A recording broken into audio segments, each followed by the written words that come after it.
gave her a cane. She didn't like it. So I'm not using that cane. So then she gets up and watching the television. She starts and then she puts it down right away.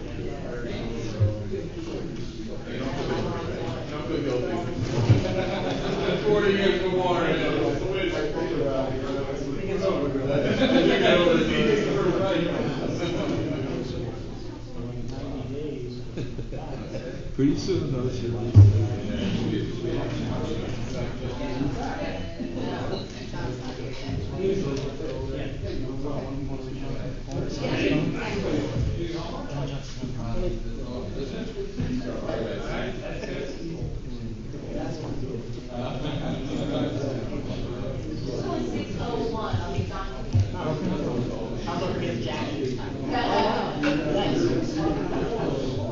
I'm realizing that.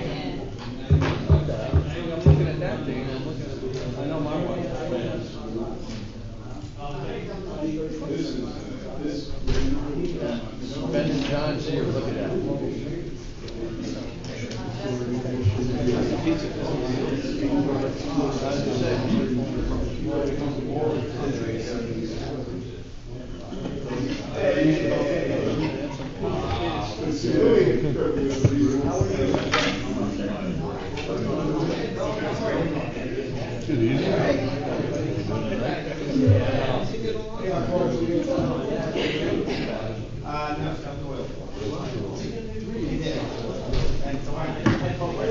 How you doing, all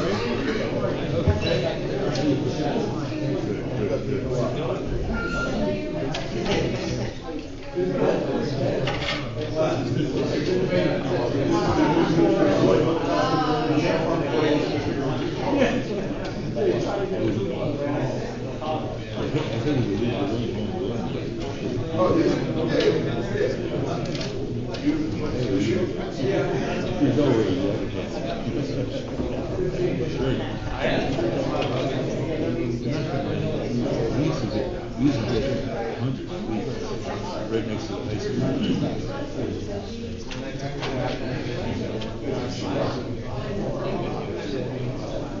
We had to get 4 or 5 glasses.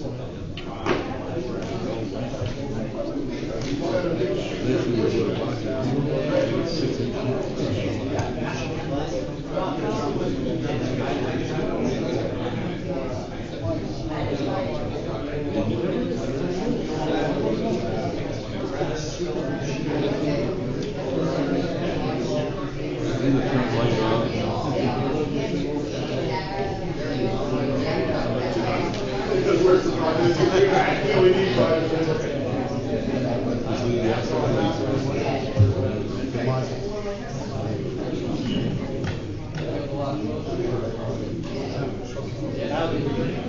That would be good. Mr. Jackson, can we start?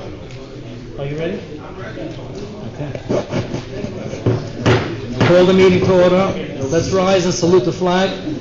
I pledge allegiance to the flag of the United States of America and to the republic for which it stands, one nation, under God, indivisible, with liberty and justice for all. Alec, could you please read in the certification of compliance?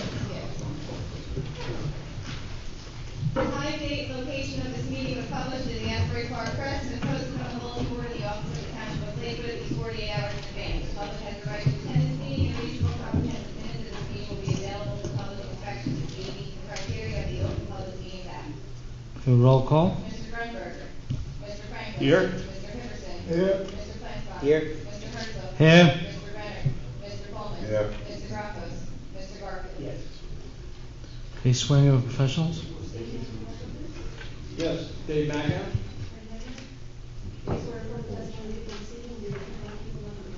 Yes, I do. Okay, thank you. Ali, back to confirmation recording status. Yes, Is it working? It's on? Thank you. That's on too? The cameras? Yes. Okay, good. Double check it's working. Okay, number 4, correspondence and ordinances. Yes. Under correspondence, we have a letter from SB 2219, Congregation Mishkan HaTorah. These guys are going through resolution compliance, and in their original approval had been required to provide a CAFRA permit in support of their design waiver for providing curb along Lucerne. That CAFRA permit's really old. They haven't been able to find it, but I'll let Mr. Schmuckler detail that for you. Good evening, Joshua Schmuckler from New Lines Engineering. Speak into the mic, please. Try. Good evening, Joshua Schmuckler from New Lines Engineering. If you recall, about 9 or 10 months ago, Rabbi Rubinstein's yeshiva was approved on County Line. The entire Brook Hill area, there are no curbs in Brook Hill. That was due to the CAFRA permit from 20, 30 years ago. Our office, I know we spoke to Sarah Forst at the township. We've spoken to Brian Flannery at his office, who I believe did the original CAFRA permit. None of us have been able to find that permit showing that there can't be curbs there. But it was the letter signed and sealed by our engineer. Our office is attesting to the fact that there was a permit like that. Everybody who remembers the CAFRA plan remembers there cannot be curbs in the Brook Hill area, and therefore we can't. The board asked us at that point, part of the resolution. What's the reason there's no curbs there? I know there's no curbs. It's a drainage thing. It's a drainage issue? Yeah, so we don't want to be the only. We can't really violate the CAFRA permit on one hand, and the other end, no one can find this permit anymore. It's got to be a few decades old. So we're asking for relief of actually producing and showing you that permit, and therefore there won't be that curb. So the state does not want you to go curbs. Is that what you tested? Yeah, the entire Brook Hill is like that. There are no curbs at all. The state did not allow curbs in Brook Hill. Sidewalk, yes, there's sidewalks there. There's no curbs. And you have sidewalks? Yeah, there's sidewalks there. John Franklin may remember the Brook Hill area, the lack of curbs in Brook Hill. I'm sorry, there's no curbs. You don't remember? It's probably 25 years old or so. We checked the DEP site. We started searching every possible way. The town can't find it. We can't find it. I know Dave. Everyone was looking for it. So we just asked. Part of our resolution was to produce them. We just can't find it. I'm wondering why. It's before. It's been a long time. I don't know. It's been a long time. Okay. So bring him down again. Bring who down? Try to get another CAFRA permit then. Oh, we wouldn't be getting it. We're not looking for a CAFRA permit. The permit on the entire Brook Hill area required no curbs to be there. We don't mind putting a curb in, except it would violate that CAFRA permit, which everyone's memory and all the engineers gave testimony to say that that's the way it was. We don't want to violate that. It's not a big. Did you ask the state for a copy? Yeah. They didn't have a copy They either? don't have a copy. It's relevant for many people because there's tree save areas. There's all types of things that we can't find that no one can get. No one can delineate. It's very interesting. You're on County Line and Lucerne, right? Yeah, we're in the corner. And you're making sidewalks and both? Sidewalks will be there. Sidewalks everywhere. Around? Yeah, sidewalks are we're not asking for any relief in sidewalks. The only relief we're asking for is that curb, which we asked for relief and the planning board granted that. They just want us to show the CAFRA permit, which we cannot show. So we're back to asking for regular relief without showing. Okay. Do we have a motion on the relief? Okay, yeah. I'd move a motion to give relief even though they can't present the CAFRA permit. Okay, do we have a second? Second. Okay, Dave Garfield, second. Roll call. Mr. Franklin? Yes. Mr. Hibberson? Yes. Mr. Flansbrough? Yes. Mr. Herzl? Yes. Mr. Coleman? Yes. Mr. Garfield? Yes. Thank you very much. Thank you. Good night. SB 2069. SB 2069 is for Pine Belt Enterprises. This is also under correspondence. They'd like to add some additional parking spaces to what was previously approved, but as a result of that, they need a design waiver for the location of the parking spaces, so they're here to formally request that. Evening, Mr. Chairman, members of the board, Ray How are you? Shea, attorney, and Bill Stevens, engineer. Nothing here? Bill? Good evening. So the board, this board will recall. Have to be sworn in? Oh, sworn? Of course, one. Yep. That's okay. That's Please swear affirm testimony that you give before this board with the truth, the whole truth, and nothing but the truth. I did. Okay, please proceed. Good evening. So as the board will recall, we were here and they approved a new Chrysler building out on Route 88. This is just before we get to the brick down lines in the east. The new Chrysler building is currently open, operational, and we're working on phase 2, which is the construction of this western parking lot. That's the construction that's going on now. So in going through this, one of the things that happened just recently is we were lucky enough to end up with signing Dodge and Ram. So there's going to be not only Chrysler in this building, but Dodge and Ram now also. So as part of that, we need some additional parking stalls. So I applied to the township engineer for an administrative approval to add the parking stalls that are shown highlighted in yellow on this map. How many parking stalls are you adding?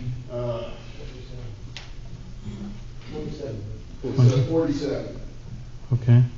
So these parking stalls are located all in areas that were previously paved. This was the site of a previous dealership. This is really an update. So to me, I think it's a small thing, but the township engineer pointed out that these stalls that are located along Route 88 technically need a design waiver for being located closer, some of which, closer than 20 feet to Route 88. However, if you can see the shading that's on the plan, that's what was previously paved. So the original site plan had parking stalls closer to Route 88 than we're proposing. So in my opinion, this is a small waiver that we're looking for from the board. And if they ever widen Route 88? There's there's another 10 feet between the curb and the right-of-way line, and there's probably another at least 10 feet between the right-of-way line. It's going to be fine. Do you have any variance with parking now? With the additional stalls? No, we do not. No? Okay. Any questions from the board members? And it doesn't increase the impervious surface beyond what's permitted. Okay. Mr. Garfield? About any future expansion they want to close. This is a state highway, Route 88. Correct, yes. The state is aware of this. There's no issues with the state as far as this goes. We have full DOT permits for this construction. You just testified they have another 10 feet. In case they widen, you can always add a lane there without taking away the parking. Is that what you said? You testified before they still have another 10 feet after the parking. Oh, yes, absolutely, right. In case they widen. If in case the state ever wanted to widen Route 88 to put another lane, but currently right now, there's a lane and a shoulder, so in my lifetime, I don't think I'm going to see it, but if it ever happened, You know, Mr. Herzl, if the state wants that, they'll just take it. And the reality is the applicant would lose the parking spaces. So this isn't the type of business where now people are going to park all over the street. If they lose those parking spaces, the only consequence is they lose room for inventory, which means they'll have to put it somewhere else. So I don't really, it's not like you have to worry about, a business where now people are going to be parking all over. These cars are really inventory. So, I really don't see how there could be any kind of detrimental impact. Okay. Mr. Garfield?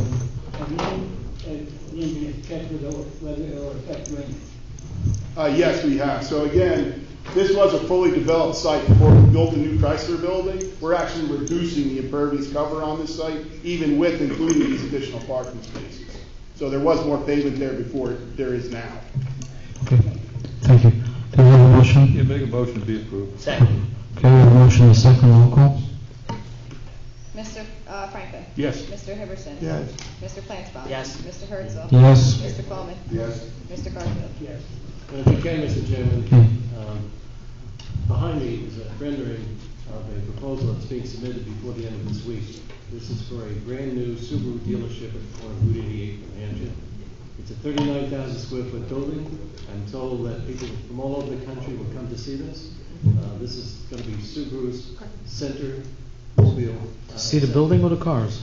Beg pardon? See the building or the cars? Both. But we're going to need your assistance. Subaru's imposed some very, very tough deadlines for us. And so we're going to submit the end of this week, and we're going to be pushing to be heard as rapidly as possible. Was the whole parking lot thing just a ruse so you could get in and ask for this? Only because you look so casual tonight. That's fine. Thank you. I just wanted the board to be aware. I think this is something we can all really be proud of. It's going to be a beautiful stadium. Any variances on it? There will be no variance. Okay. And Mr. Stevens, what corner is that one going to be on? It's going to be the corner of New Hampshire Avenue and Route 88, directly across from Chevrolet. There's a vacant parcel there now, and that's where this is going to go. And again, I think it's going to be. It's a busy corner. Yes. Thank you very much. Okay. Appreciate it. Next. The next correspondence item is SP 2190AA, the Bison Cross of Medina Road. They had originally proposed some landscaping as a buffer to a neighbor. They'd like to replace that with a fence instead. Who's the attorney on this? See anyone's- You come forward. Is this your application? You should have a copy of the letter from the attorney in your Don't they need an attorney? No, they didn't. Sorry.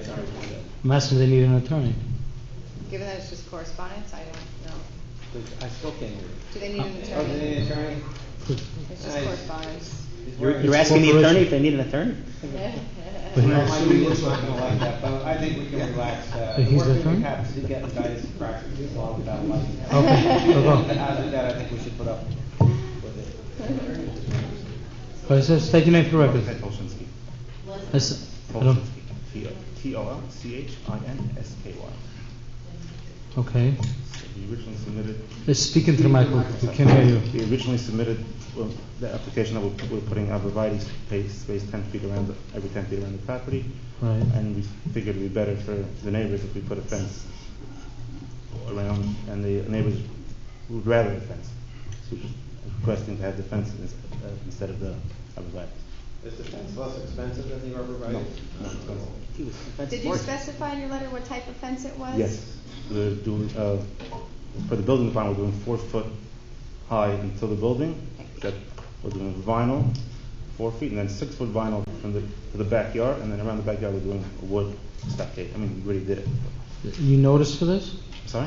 Was it noted? No, they did To not advertise, no? notice this. I did not tell them that I believed it was required. It was just this week I had gotten the letter, but it's certainly at the board's discretion to request it. Do you have a good handle on what they're asking for exactly? You think it would have any detrimental impact on the neighbors? I don't know if some neighbors maybe want the trees in there. The trees will get 30 feet high at some point. Right. And the space between the trees also, the 10 feet until they grow. Right now, kids can't be running. I know, there's a lot of neighbors want trees. Trees is a good buffer. We did speak to all the neighbors around the property. All the neighbors around said they'd rather a fence. They rather fence? It was a condition of the approval, right? Yes. Mr. Garfield. If you look at further trees to fence, it goes quickly, it covers the ground up, don't get 12, 13 foot tall. So this way you maintain, it's for a nature.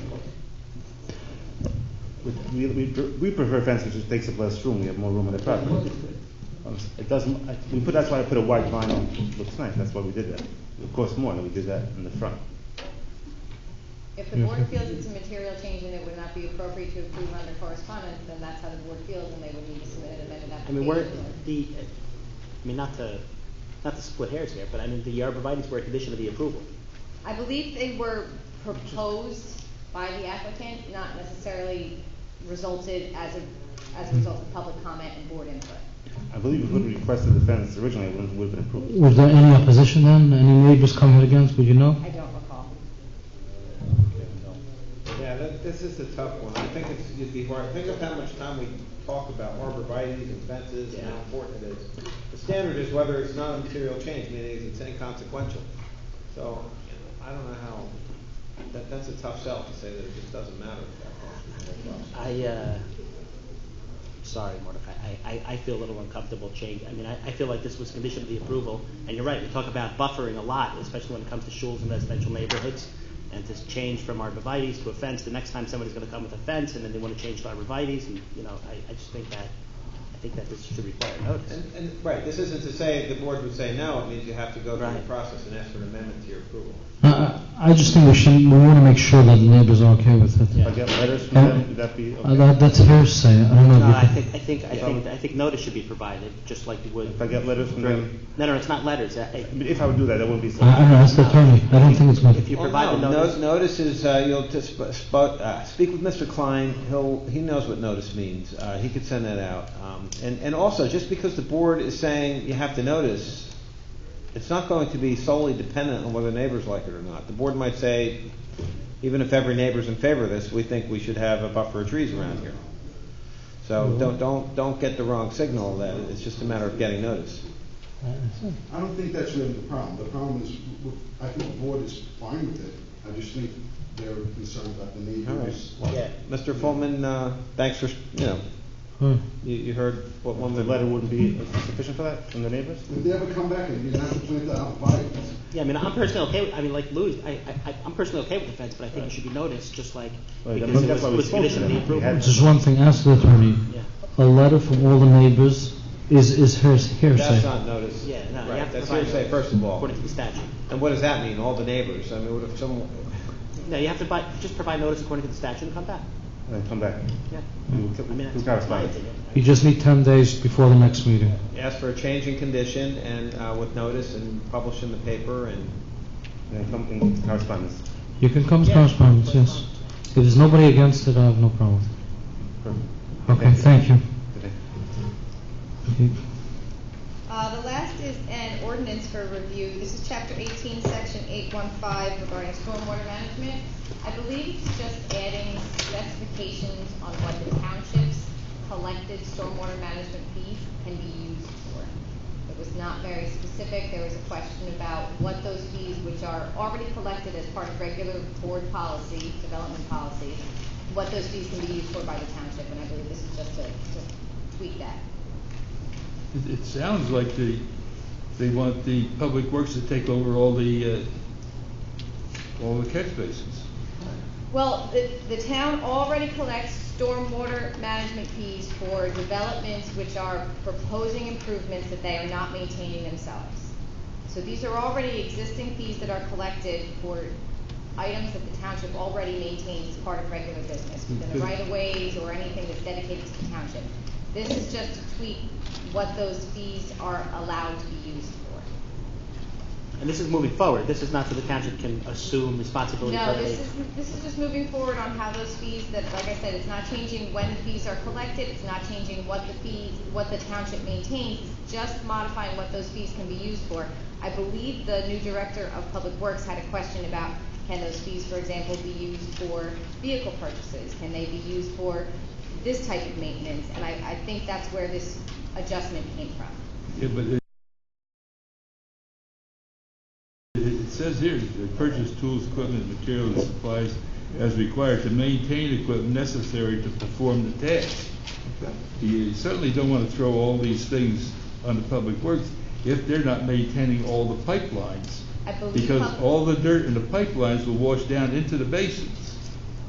And you got a real mess on your hands, a very expensive mess. Like I said, I don't believe the intent is to change Public Works' responsibility. It's just to change the way the fees are allotted so that they have additional resources at their disposal. I disagree with you. I don't think it reads that way. I agree with you. Right. I agree. And I may be mistaken. No one from the township offered to come explain this to us, so that was my best guess as to what this was for. I spoke before. Thanks. Ali, I spoke to you before. Yes. I think when the township brings ordinances to us, they should have somebody presenting it and saying what they mean by it. Yeah, I know the I can't guess. attorney I can't guess. do that, but I've had difficulty getting people to come. I told you before that. Okay, so the attorney you can use my name and What we could do, and it just says, I mean, it's pretty self-explanatory in the language. It says there'll be a one-time maintenance fee that the township will use for maintenance and repair of facilities. So they're just trying to collect money to offset the cost. That's already existing. The changes are the underlying parts that's just changing what those fees are used for. These fees, this ordinance section is already existing in the ordinance. It's just the underlying parts clarifying what these fees can be used for. Well, it says to purchase tools, equipment, material. And then also on the bottom it says the plans are to include notes, and it just adds inlet and overflow piping, overflow and trash racks, ladders, steps, rung, signage, etc. So I don't understand how this... Yeah, Mr. Jackson, what is it excluding, or Ali? Is it excluding anything? We're passing an ordinance to say that we don't want it to be paid for. No, well, what the ordinance requires is that there be a fee, and it's saying that the fee can be used for tools, supplies, etc. And it also says that the plans have to show inlet and outflow piping, overflow and trash racks, ladders, steps, rungs, fencing, etc. So they're just trying to make it a requirement that the applicants put more detail in their plans as to how the facilities are to be designed, and then it just gives the township a little bit more latitude on what it can use the money for. It says that they're authorized to get tools and equipment as well as maintaining the equipment that they have. I think the problem is this ordinance has been in place for a while. We've been collecting the fees for years. For all I know, it's sitting in one giant pot upstairs, and then the new director of Public Works came in and says, hey, we need to buy XYZ. Where do we have funds available for this? And they said, well, we have these funds, but it doesn't explicitly say you can use it for these things. It sounds to me like the clarification was really just out of an abundance of caution. Yeah, they're getting- In other words, they just Clarification, want they to. can split it between us. Yeah, they just wanted, no, and it sounds to me like the director just wanted to make sure that he could purchase whatever he needs pertaining to these. Right, right, and That's I think all. it just gives a broader definition of what they could use the money for. Because the fact is that the township does maintain certain basins. No, they don't. They don't? No. They got out of it. We kept excluding them for years. Maybe I'm wrong. I thought that there are basins in the township. There was a few from years ago, but everything that came on afterwards, the homeowners association was responsible for it. So perhaps this is, because nothing's changing.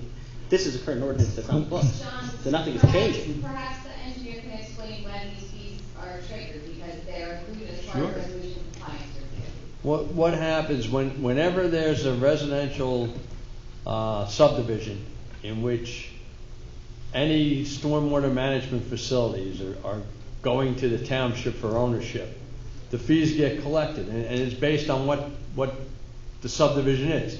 If it's single family, it's $750 a unit. If it's duplexes, it's $500 per unit. If it's townhouses, it's $300 per unit. So it depends what it is. And you also have a project where you have some public facilities and some homeowner facilities. But the fact of the matter is, anything that has any public facilities that the township's eventually going to own drainage-wise, if it's a residential subdivision, it pays a fee. It's sort of like an impact fee, but it's for maintenance rather than development. Right, because the town's not installing it, they're stuck with the maintenance for the New for the roads, time. anything like that, any new public roads, Well, all of that falls under this. That's apparently in place, you could read the That's in ordinance. place. That's been in But place what for all this years. ordinance does is give a little of direction and latitude of what Public Works can use the money for. So if somebody were to say, why did you go buy an excavator? They could say, well, it says right, with this fund. They could say, well, we need it to work on basins, and the money's there, so we're going to buy an excavator. I'm making that up, but that's, But it's because it's tools. It could be an excavator, or, and then, it's also so they could go to the applicant and say, you don't have all these details on your plans. It says right in the ordinance. You have to show where the ladders are, where the inlet is. You have to show where the There's fencing, signage. It says for all proposed drainage basins serving a residential community, the township shall be responsible for all maintenance. That's on that's a current ordinance. So That's the not problem changing. is, Yeah, if it's a they current were to ordinance. take, let's say there's $10,000 sitting there, and they needed an excavator, that wouldn't be enough for an excavator, but let's say it was $200,000. But it wouldn't be in effect for the ones that the township aren't taking care of. Well, correct. Anything that's currently maintained by a private property owner or an HOA is still maintained by, this is not proposing to change Okay, that. this ordinance here is not going to change that. Yeah, and this ordinance says within the township, it starts out with the preamble, for all proposed drainage basins serving a residential community, the township shall be responsible for all maintenance. And then it says the following one-time maintenance fee shall be assessed per unit, and which shall be used exclusively, so it's dedicated to the maintenance of drainage facilities in residential communities. But it says we But could. for years, when these things came up, I know he used to make the motions to not maintain these catch basins and pipes and stuff, that the homeowners association had to do it. And these resolutions were all passed that way. Right. I don't want to see an ordinance come in now where they have to end up taking over all the catch basins. I don't think this affects that. This only gives them more latitude and direction on how to spend the money from this fund. So it broadens it to be tools, equipment. Yeah, this is a current ordinance. This is nothing. This is not new. And this ordinance has been on the books for years. This is I not, realize yeah, that. This is not. Oh, they're changing things in the Well, no, they're just adding that they can purchase equipment and tools as required to maintain the equipment necessary. Okay. That's what they're adding. So But they they're not maintaining them. Well, the township is certainly maintaining something. Or they say maintain equipment. Yeah, No. but Can I- what I'm saying is a lot of these subdivisions were put in, and the homeowners association was responsible Right. for all the drainage. Right. So the township wouldn't be involved with that equipment. And if they took money for the drainage, it should go to paying for the remedial action on the drainage. Well, absolutely, yeah. I mean, but Not Just one second, Mr. Public Frank. Works to take the money for somebody they're not cleaning. If it's the HOA, then the Public Works doesn't take any money from you. Right? If it's a homeowners association, then they don't pay to the township. Then they should get the money. They should get the money, not the township shouldn't collect it if they're not responsible. Right. But which one or which? I have no idea. Right. This And pertains see, if they're not cleaning all the pipes and catch basins in that particular development, all this stuff will run down into the final pond, and then you spend a fortune cleaning it. I mean, it costs a lot of money. So those are what the issues are. This ordinance directs how the township can spend the money. I think it broadens it and also puts details on what their designs have to show. I think it should be cleaned up before. Mr. Franklin, you feel we can vote on it, we need more clarification? Correct. More clarification? Yes.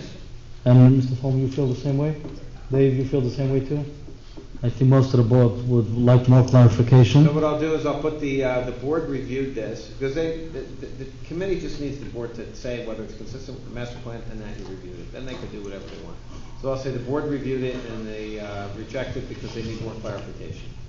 And we're requesting, anytime they bring ordinance to us, they should have somebody presenting us and knowing. Well, no, I had a meeting with the mayor and with Mr. Seacare and with the administrator, and they said that it's very expensive and cumbersome to send the township attorney here for that, and they thought that I should do it, which I think I just did. And I think you shouldn't. They're not trusting you. What do you mean they're not trusting? They still want further clarification.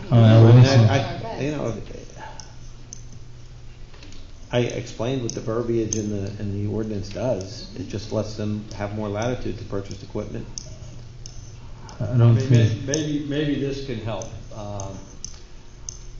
I think maybe one thing why the ordinance is coming up this way, if you looked at maintenance as just the work involved with cleaning the systems to be the maintenance, and that was it, that would be the only way you could spend the money. But the way this is written, it says, well, if we need more equipment to actually do the cleaning work, we could use the money that way as well.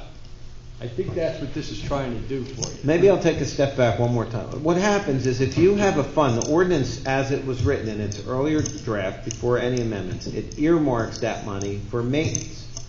So what they're saying is maintenance includes going out and buying the equipment that we need to do the maintenance. Right. But in the beginning, that probably was what the ordinance did. But afterwards, when we stopped having township do that work, and the homeowners association was doing it, if they collected money from the particular houses, that money should be used to do it by the homeowners association. This has nothing to do with a homeowners association. If I there's realize a project that has a homeowners association, that the town is not maintaining anything that the homeowners association owns. Yeah, I know It's only for public streets and public bases. And you can look at the tax map, and if there's a subdivision and there's a lot that's owned by the township for a basin, then the town's taking care of that. I just think it has to be cleared up. But for what it... Mr. Jackson, just add verbiage to it, saying that this ordinance is only for currently maintained. Can I say the board's in favor of this, as provided that the money is only used for existing and you're not in any way encouraging taking on other basins that are not the township's responsibility? That is currently being managed by the township. Is that okay with you? Yeah. That would be okay with you? Sure. Then so, I would ask for more future subdivisions. Okay, I'll move that. Makes sense. I'll word, I know. Okay, so you will change the wording of it? I don't change the wording on the ordinance, I'll say we have this concern about it. We don't want to expand the township's responsibilities by the adoption of this ordinance. How about if I put that? The board is in favor of this ordinance provided it is not used to expand the township's responsibilities to maintain the catch basin. Okay. So Mr. Flanston moves. We have a second. Okay. Mr. Garfield seconds. Roll call. Mr. Franklin. Yes. Mr. Hipperson? Yes. Mr. Flansbrough? Yes. Mr. Herzl? Yes. Mr. Coleman? Yes. Mr. Garfield? Yes. Okay. Go on to the public hearing. Number one. Unfortunately, my laptop won't connect to the internet, they did some updates on it, so I don't have Google Earth to provide for you, just so you know. You want to use my hotspot? It's, my hotspot's on, it's the laptop that's the Oh, problem, okay. so. The first application is SD 2279 for 1 Lakewood. It's a major subdivision to create 4 lots from 1 on Sylvan Court. Are there any changes to the public hearing? Sorry to. That's okay, no.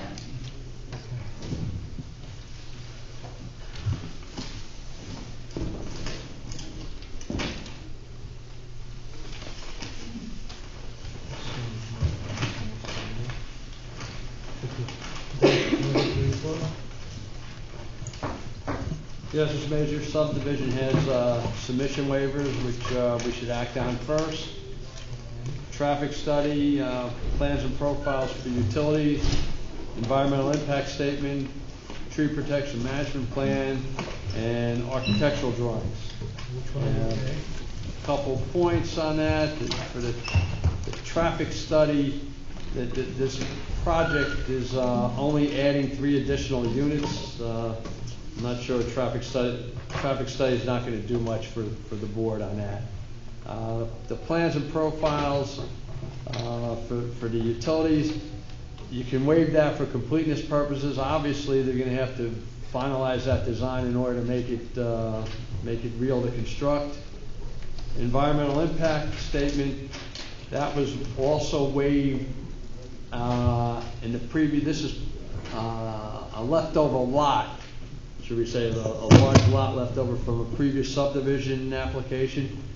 The environmental impact statement was waived during that application, so I would think you could waive it again.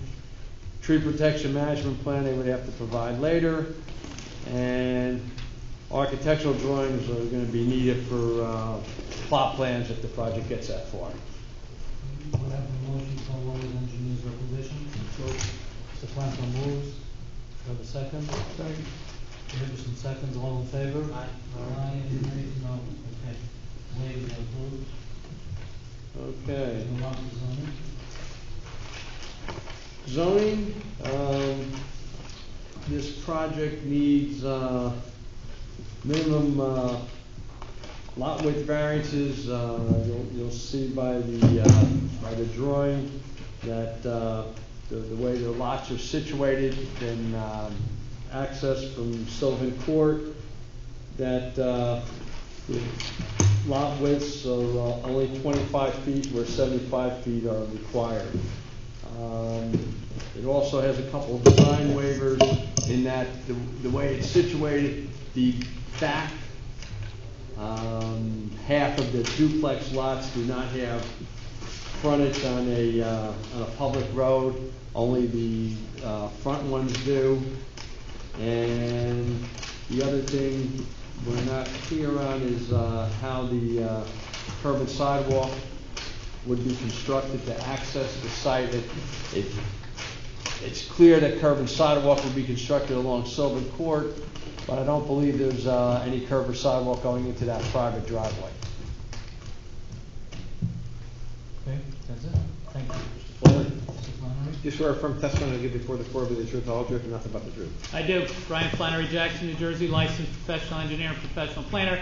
I have 3 exhibits. A1 is the subdivision application that was approved by this board previously that left this big, large lot pretty much as a remainder lot, and then subdivided all the other duplex lots that you can see that are surrounding it.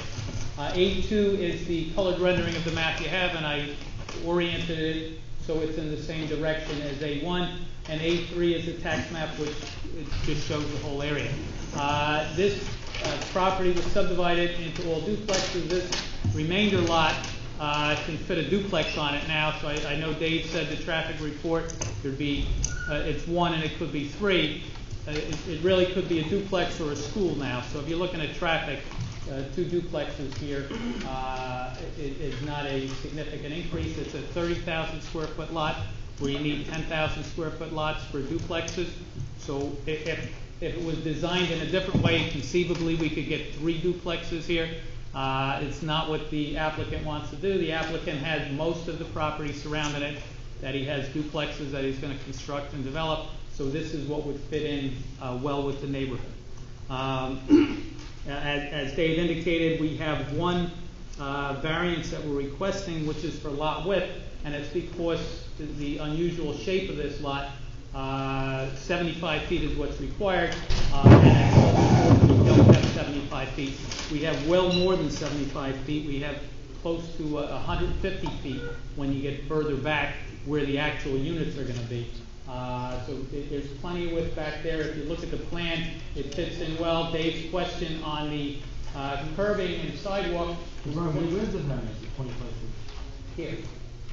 It's a narrow On point. the lot width here, we only have 50 feet here. Okay. Where we would need 75.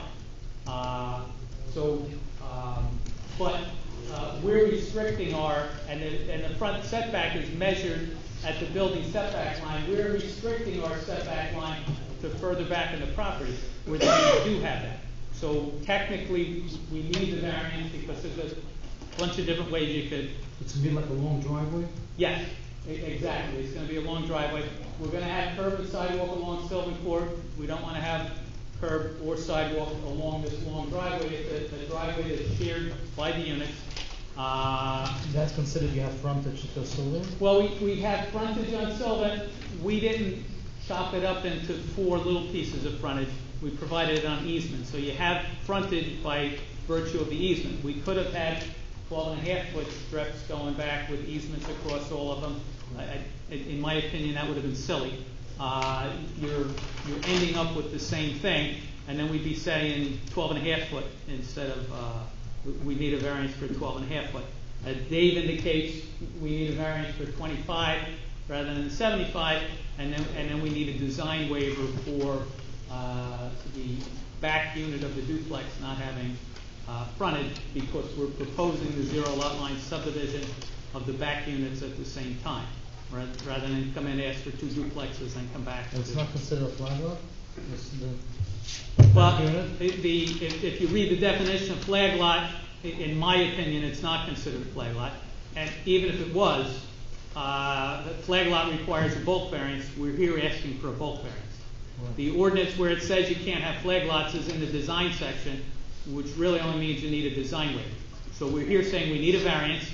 I'm going to give testimony on why, in my opinion, based on the municipal land use law and based on the new 2017 master plan, this qualifies for that relief. And it's basically you have a 30,000 square foot lot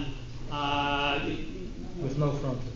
With limited frontage, and to build something that makes sense, in my opinion, this is what makes sense. Fire truck, ambulance?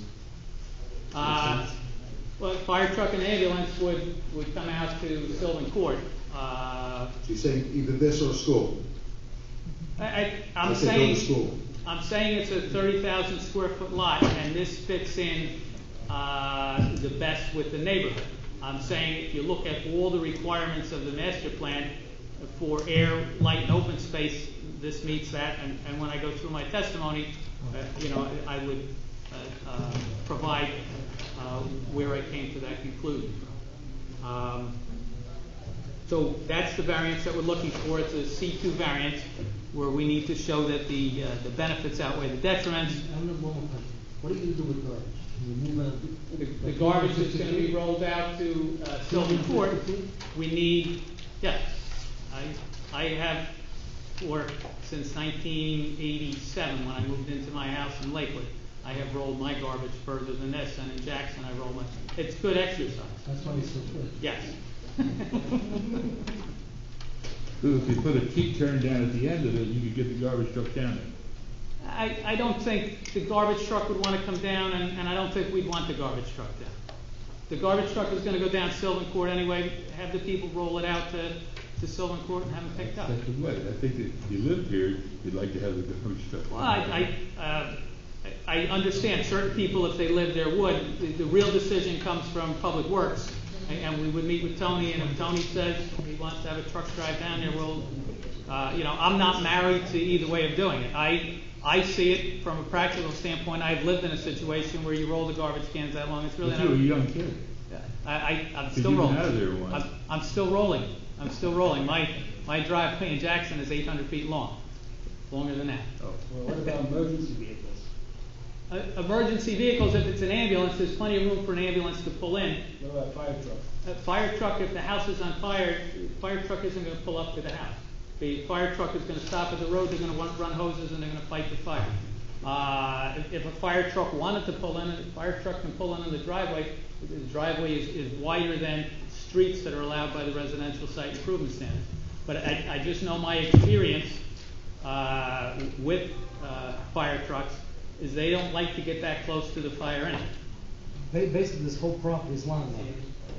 Well, it's a property where the majority of the usable area is not in close proximity to the roadway. Mr. Flannery, when the subdivision that created this property, as well as all the residential units in front of it, when that was approved, do you remember what the testimony was as to what you were doing with this remainder lot? I don't remember, but it was a 30,000 square foot lot, so I would assume that anything that was permitted on a 30,000 square foot lot, which would be I have the permitted uses here. I didn't want to read them because then it sounds like I'm threatening the board, and that's not the intention. But any of the uses that would be permitted on a 30,000 square foot lot in the R10A zone. So the 2007 Lakewood Township Master Plan that was just adopted on page 2, it goes from 2 to 3, and it talks about the population growth, and Lakewood's population growth in recent years has been high. At the bottom of page 2, it says, looking ahead, it's anticipated Lakewood's population will continue to grow, and it's demonstrated in 2013 Smart Growth Plan. And then the conclusion is, in 2015, there were a total of 4,464 births to Lakewood Township residents, and based on this information, it's important for Lakewood plan for residential development to house the growing populations. We're only talking about one extra duplex here, but my testimony, it's a duplex that fits, and it's a duplex that's compatible with the neighborhood. The vision statement on page 7 says to encourage growth and development in appropriate locations consistent with established land uses. Here we have a large property that's adjacent to a school and the duplexes that are around it. It's my testimony that this does this. The second to last bullet is provide areas for residential development to meet the need for housing and promote a variety of housing types. And it's my testimony that this does this. The municipal land use law, NJSA 40:55D2, under the purpose of the Act, is to encourage municipal action to guide the appropriate use or development of all land in the state in a manner which will promote public health, safety, morals, and general welfare. And it's my testimony this does this. It says to promote the establishment of appropriate population densities and concentrations that will contribute to the well-being of persons, neighborhoods, communities, and regions. And this is the population density that's typical of an R10A. It's actually on the low side. So with C2 variance, we have to show that it relates to a specific piece of property, because you don't want everybody coming in saying me too. Nobody's going to come in with a piece of property that looks like this and say me too. But You have Brian, to, if it's a flag lot, you have the right board, or it has to go to the zoning board? we have the right board. There's It's a a provision in section 8. The only time you go to the zoning board is if it's not a permitted use. As far as I know. Mr. Jackson, help me out a We have bit. historically determined that a flag lot was a non-conforming type of use. Well, in order to determine that, there has to be something in section 9 of the ordinance that says that, and there's not. We've had testimony from objecting attorneys that have said, section 8 says, because there was a flag lot section that said when you could do flag lots, and when the township changed it, in section 8 they said, I have to tell you, I've always struggled with that, because I believe flag lots are dimensions. The dimensions are typically bulk barrels. They're not typically used. I don't think a flag lot is a use, because the use of a residential lot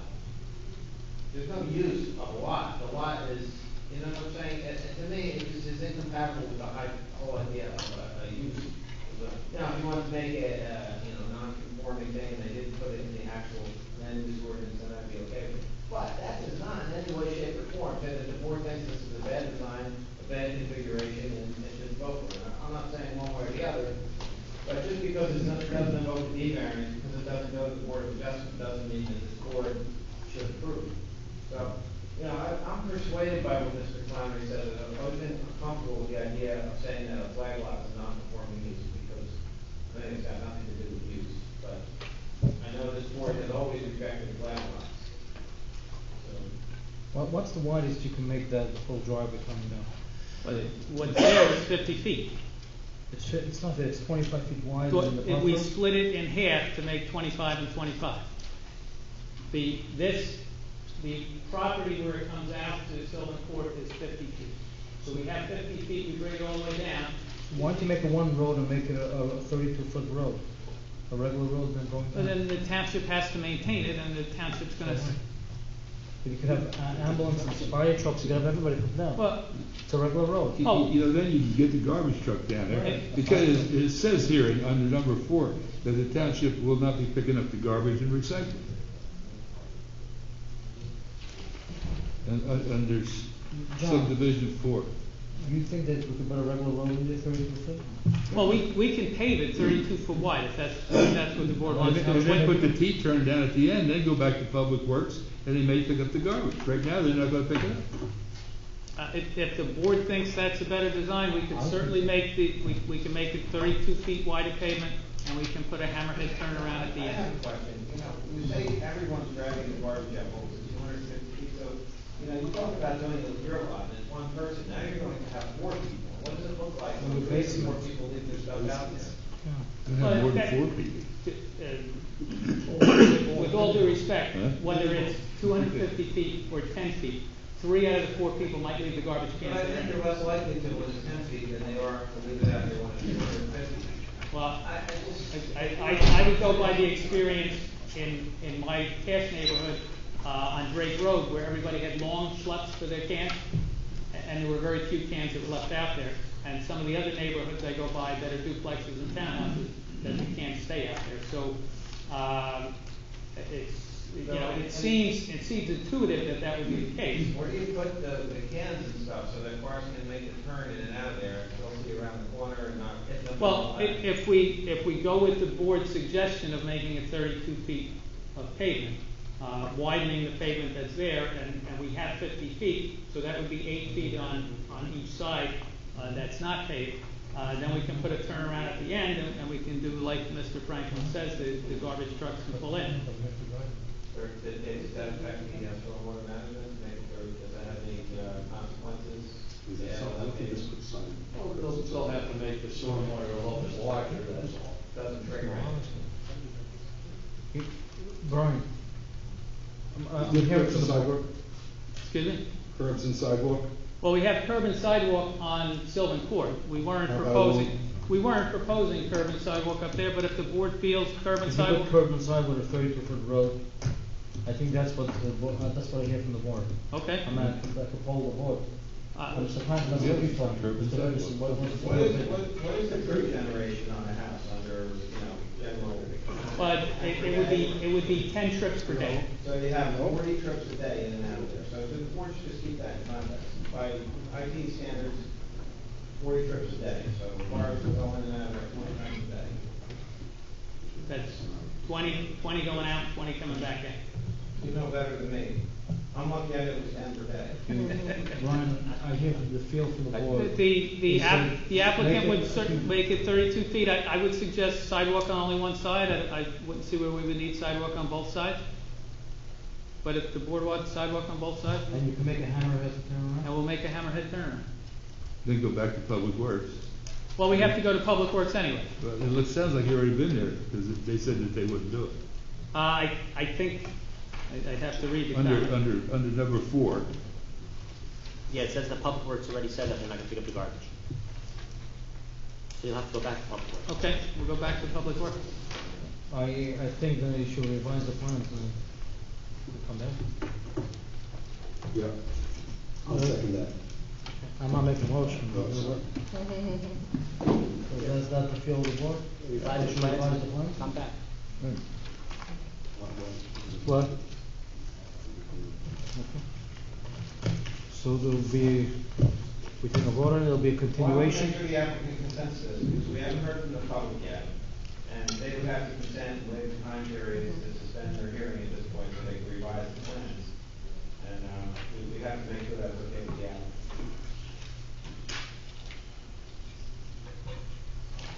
The applicant has indicated that a neighbor asked that if we do the sidewalk, we do it only on the left side.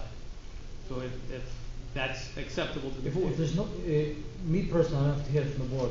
If there's no houses along that whole road, that whole driveway, then I would be okay with one side. He just got to walk with where? How about the whole flag lot issue? He said it's not a flag lot, I don't know. Mr. Jackson? He said. Well, Mr. Jackson agreed with that. I think from my listening to John, he agreed with me, it's not a D variance. So we're at this board, we're asking for variance relief. We clearly understand we need relief, we have to show the benefits outweigh the detriments. Do you know, has this board, and I have to research this, but I don't know if this board has determined the flag lot or D variance, I don't know. I believe we've rejected anything that resembled a flag lot and told them they need zoning board approval, but I don't know the ordinance section on it. Since they changed the law with flag lots, we have never approved a flag lot. Flag lots are like explicitly prohibited.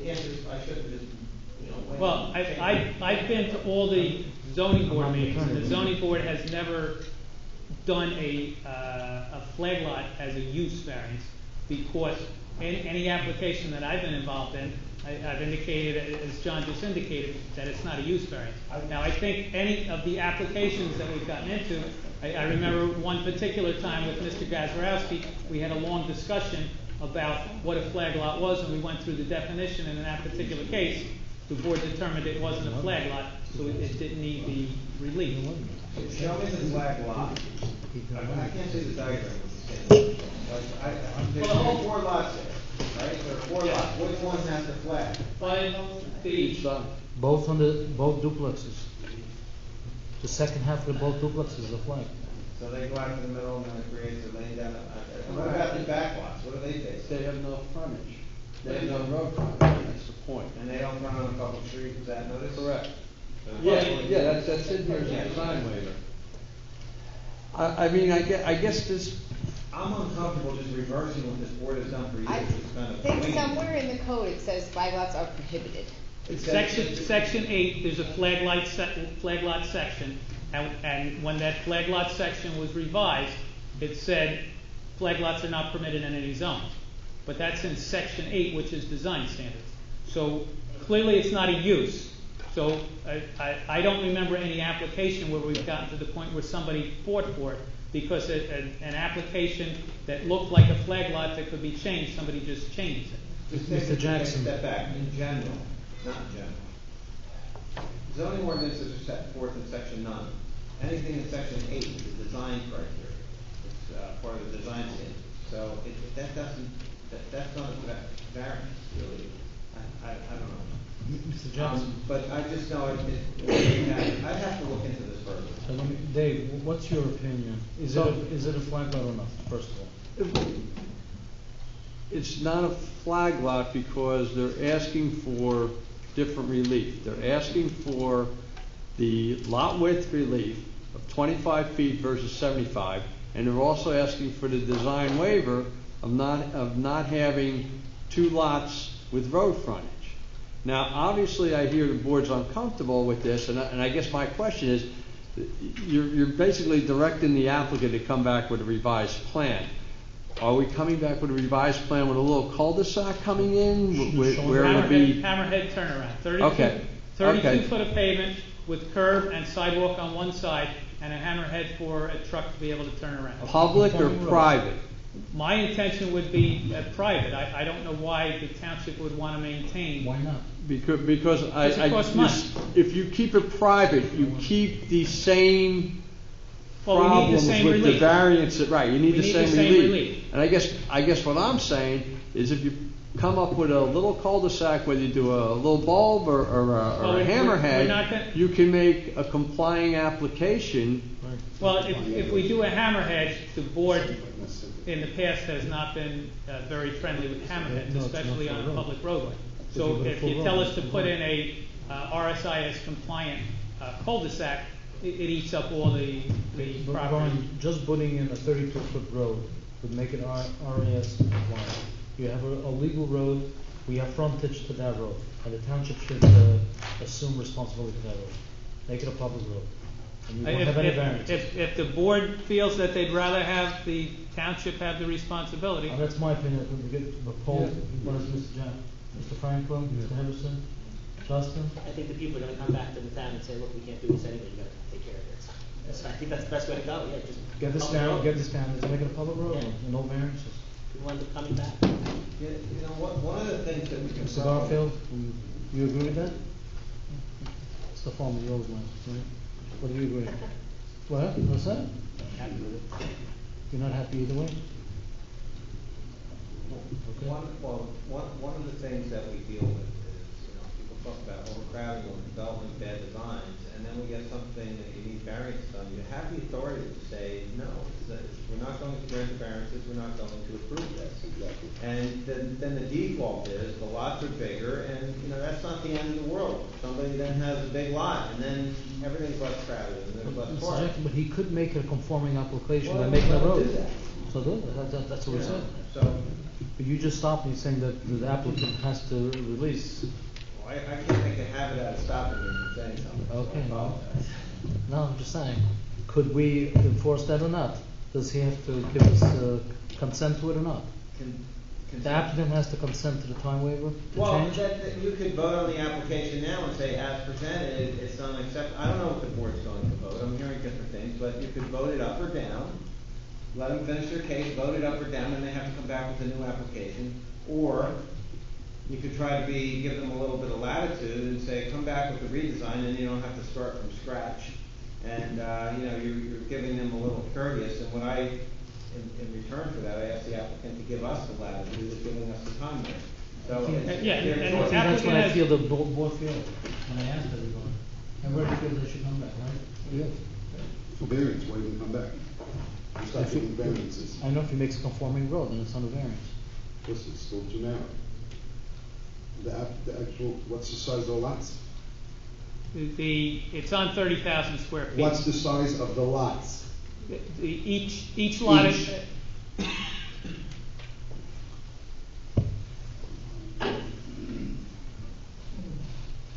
The one lot is 18,000 square feet, the other lot What's the is frontage? 17,000 square feet. What's the frontage? The frontage is 25 feet, How much is required? 75. Thank you.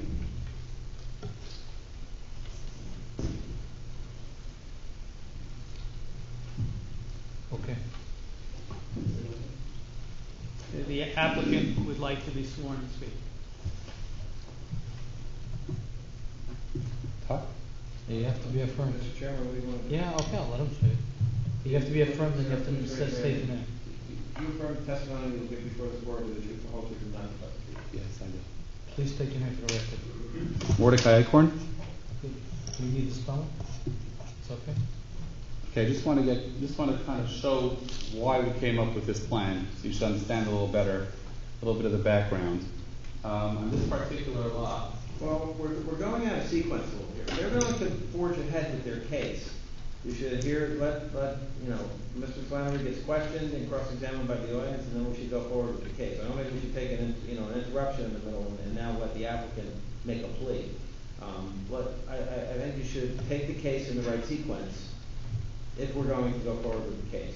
And right now, it's time for Mr. Flannery to be cross-examined, and then he's finished with his testimony. The applicant was indicating he's going to ask to carry the application and come back, but he wanted some direction before he did that, and he needed the clarification to do that. So clearly the intent is to carry the application and come back, and we would appreciate the courtesy of getting direction. I misunderstood what you were doing. Let me move it up to the board. Trying to get them to change their minds. Mr. Franklin, do you have any recommendations? I've made a bunch of them. No, I'm saying, so they should come back with a wide road, the township should take it. Yeah, let's hear what else they got going here, right? Do you want to continue the application, maybe? I don't know what other problems we're gonna end up with. Okay.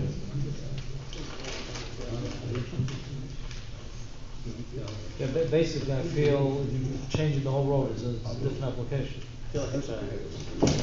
Okay, so, is it okay if I talk?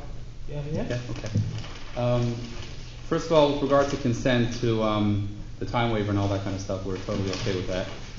With regard to coming back and changing the plan and making it 32-foot wide and putting curb and sidewalk on one side, we're totally okay with that. Putting the hammerhead at the end of the property, at the end of the road, we're totally okay with that. I don't guarantee you that everyone's going to vote for it. I'm just saying that I'm we're only comfortable. one person, the whole board has to vote. Fine. Now, I just want to, is it okay if I just kind of give a little background of why I chose to go with this plan? And I know Mr. Folman seems to be not happy with any sort of variances, so I just want to kind of give a little background of why this was the plea of the neighborhood, why I should go this route as opposed to keeping it the way it was. The background behind this is that the other interested party to purchase this property, we don't have a full site map here, but over here,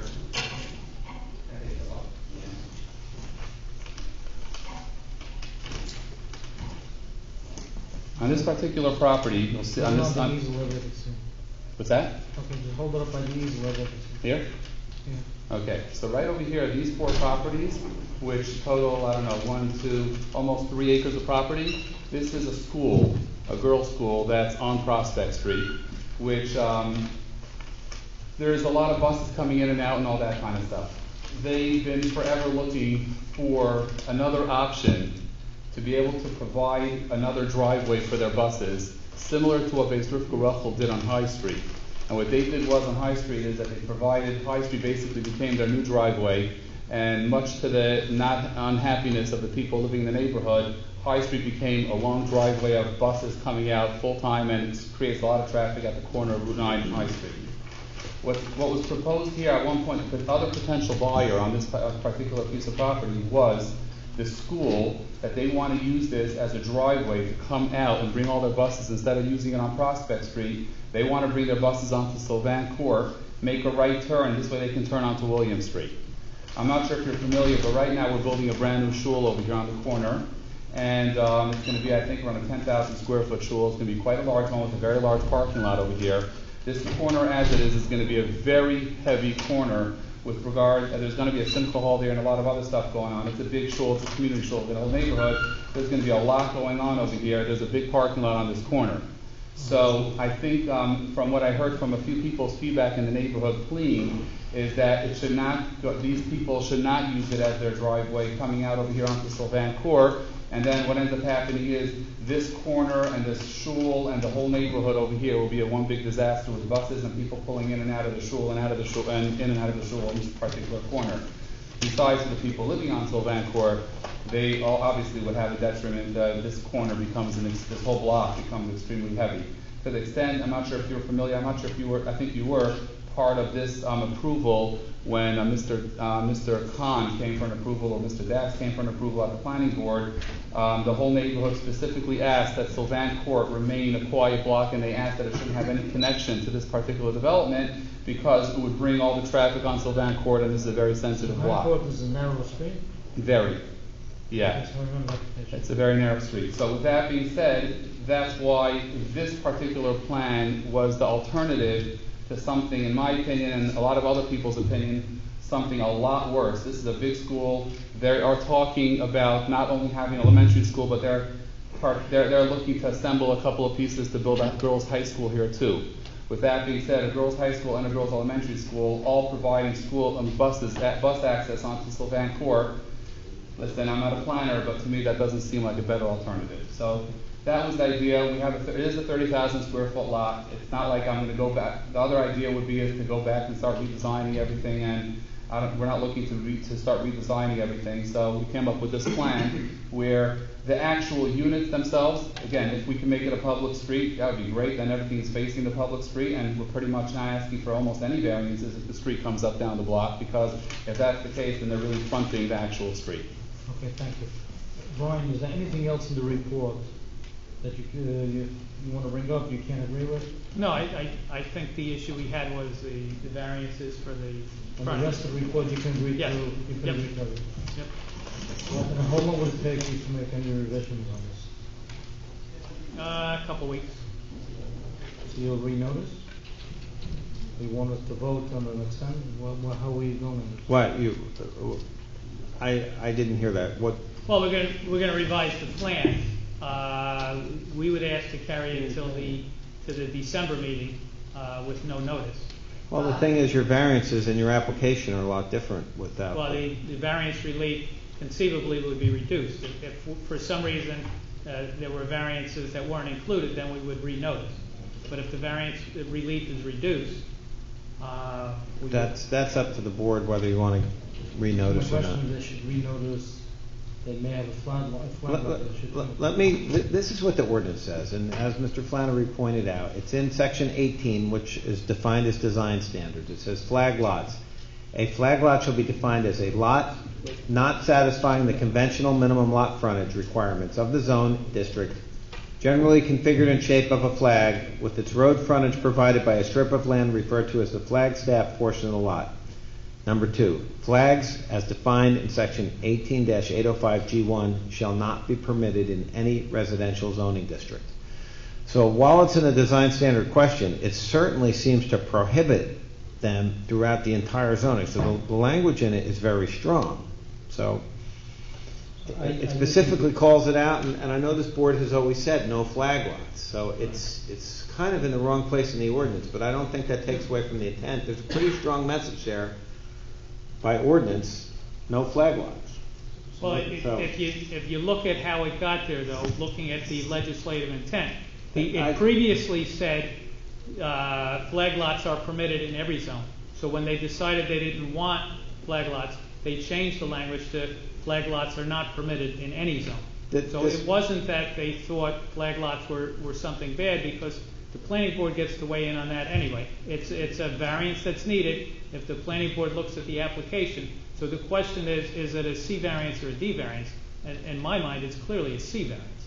It's not a use, because the use is residential. What 18806 then continues, and it talks about non-conforming uses and lots can't be continued. Now that's not a design standard. So this ordinance is not conventional. I want to continue to the next step. I mean, I just don't, I mean. Should we send it to the zoning officer? She should decide. Well, that's what we could ask the zoning officer. I just know this board has always, it's got to be 4 or 5 years now. The last. So the question is, the board obviously doesn't like this application that's presented. So the question is, can we carry this to another meeting with the redesign that we're recommending, or do we have to vote it down, and do they have to submit a new application? No, they could redesign it, and the question now is just whether there's notice. My question is, it's the right board. If it's a flag lot, then it may. Well, it might come back with the redesign, and you might look at it and say, this is still a flag lot, we don't like it. And they go straight to the zoning board? If they make the 50-foot cul-de-sac and it's public, and the flag lot It's goes not a away. flag lot, then it's a conforming application. He said he can't fit in a flag lot, cul-de-sac. Well, he might. He didn't. Well, he didn't try to design yet. No, we're not going to fit in a cul-de-sac. We're going to fit in a hammerhead turnaround, and the RSIS does make provisions for hammerhead turn. Then that would be a municipal Possible, state street. You dedicate the street, and it's not Right. part of one of the lots. It's not a flag lot. The frontage is on the lot that goes in. I'm sorry, on the street that comes in. So when do you want us to advance it to which meeting? The December meeting. Ally, which day is it? December 5th is the meeting I would recommend. We have 2 items currently coming into that public hearing. The second meeting, December 27th, which is 2 days after Christmas and very convenient for lots of us. So we'll have it if we need it. But at this point, December 5th is good. December 5th is what we're looking at. And we're not renoticing. Unless there's some relief that we need that wasn't noticed the first time, then we would have to renotice. Right. Okay, so we need a motion to move to Is the board satisfied no notice is necessary? Mr. Jackson, Mr. Franklin? Yes. Do they have to renotice, or we'll just move it to December? Let's move it to December. If there's other relief that they're gonna need, they're gonna have to renotice by law. I mean, that's, and if there's not, they don't have to renotice. So that's, I mean, that's the bottom line. Okay. Do you wanna make the announcement? Members of the board, unanimous consensus to carry to Yes. December 5th, no Yes. notice, everyone in favor of that? All right, members of the public, be advised, number one on tonight's public hearing calendar, SD 2279, Mordecai Icorn has been adjourned and will be heard on December 5th, 2017, 6 o'clock. This meeting hall, there will be no further notices. If there's any changes, then we'll be notified. Right, well, that'll be them, but they don't have to renotice unless it's otherwise appropriate. Okay. Let the record Meaning that reflect, their design would require additional variances. let the record reflect that Mr. Grunberger is here. Well, the next applicant is setting up, I drafted an email on the ordinance thing, and Mr. Franklin, and tell me if everyone's okay with this. Dear Mr. Seacare, please be advised that on October 31st, the board considered the above noted ordinance. The board favors the amendments as they allow allocation of the funds for drainage basin maintenance and for those funds to be used for supplies and equipment related to such maintenance.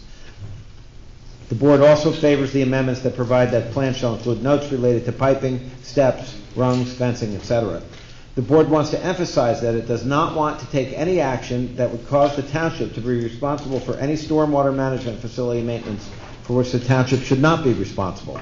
With this caveat, the board finds that the proposed amendments are consistent with the Lakewood Master Plan and recommends adoption. Is that okay? Yeah, that's good. Okay. Thank you. So that's done. I'm going to hit send right now. Ally will get it. What? You're doing two things at once. Multitasking. The next application is SP 2260 by Brixmore Operating Partnership. It's a concept plan review application for a bank located on Madison Avenue. The board will recall that in previous concept applications, of course, you're not required to make any sort of motion or approval, but they're here for feedback for an impending future application. John, do I have to step down? It's my landlord.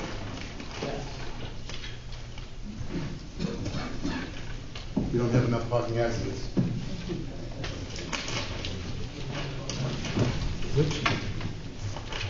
Which one is it? Number 2, SP I know, 2260. 17 on the one. Which stores are there now? I'm not sure, but the applicant will hopefully help. Okay. Members of the board, my name is Scott Quigley from Langen Engineering, the applicant's civil engineer. Mr. Quigley, please raise your right hand. Do you swear a firm testimony to give before this board with the truth, the whole truth, and nothing but the truth? Yes, sir. You're a licensed professional engineer and planner? I am a licensed professional engineer, not a planner. So you're a mere engineer, not a planner? Correct. Only an engineer. Appeared before other boards and organizations? I'm sorry, excuse me? You have appeared before other boards? Yes, I have. I've been a practicing engineer for 14 years, professional engineer licensed in. Okay, please proceed. Okay. So as I said, I'm representing Brixmore, the property owner of Lakewood Plaza. It's an existing 22-acre shopping center at Kennedy Boulevard and Route 9. Some of the tenants include the Gourmet Glatt Grocery, there's a gym at the end here, and Dollar Tree are the major tenants. Okay. And our redevelopment involves the demolition of the existing Payless Shoe Center pad building out here, replacing it with a Chase Bank. You have the Chase Bank there now. Correct. They want to move out and make it. Correct. The existing Chase Bank is an inline tenant in this area here. They want to move out here and add some drive-through retail and maintenance, basically.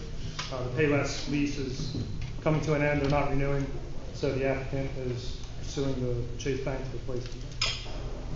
And are you losing any parking spaces by doing that, right? Yes. So in general, we're losing 28 spaces in this area. But we are adding 28 spaces in the rear, striking them just to maintain the overall total for the shopping center. Can I ask you a question? You have an attorney here, please? He was not able to make it. He was Rick Goldstein. Because, we're really liberal with this. So on an LLC, on a commercial venture like this, it really should be an attorney representing the applicant. The last one, the engineer did it because it was an individual who was basically testifying. But, you're here on behalf of corporations, big commercial entities. I think we're really, From The only thing is, John, it's a concept plan. It's not a We real. only felt comfortable. I apologize, just not doing the public hearing calendar, so. Sorry, yeah, being a concept plan meeting, we, I don't have a problem. okay, thanks. Is there any variance right now for parking on the? Right now, it's existing non-conforming for parking. There are 1,122, or 1,120 spaces required, and there's 784 provided. I have issue with it. The parking requirements are based on the aggregate uses for the shopping center. It's not a straight ratio, 5 per thousand, 4 per thousand. I know, but that parking lot is always full.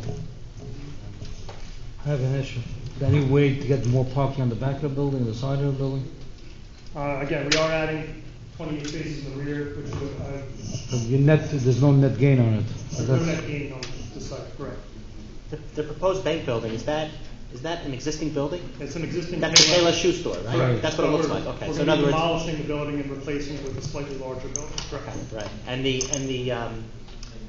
slightly large, how much bigger is the proposed building than the existing? Existing building is 2,800 square feet, give or take, and the new building will be about 4,700 square feet. 4,700 with a drive-through. Correct. Just drive-through ATMs, not drive-through. So- And they're losing 28 spaces. Just drive-through ATMs, not a drive-through teller. Correct. So because the building's going to be bigger, is that why you're losing 28 spaces? Yeah, just the general site layout, and adding the drive-through lane. And the drive-through also results takes in room. loss of parking space.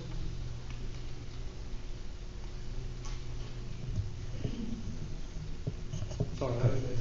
Now, I'm just saying that we have a issue with any development with, when there's a variance on parking rate. Right, understood. And we'll, as part of the I don't formal know, application, we would do it. on the side of the building, the back of the building, but anything can be added to it. It is a developed shopping center. It's, as you can see, it's pretty much all impervious area at this point. And usually, the parking lot is full.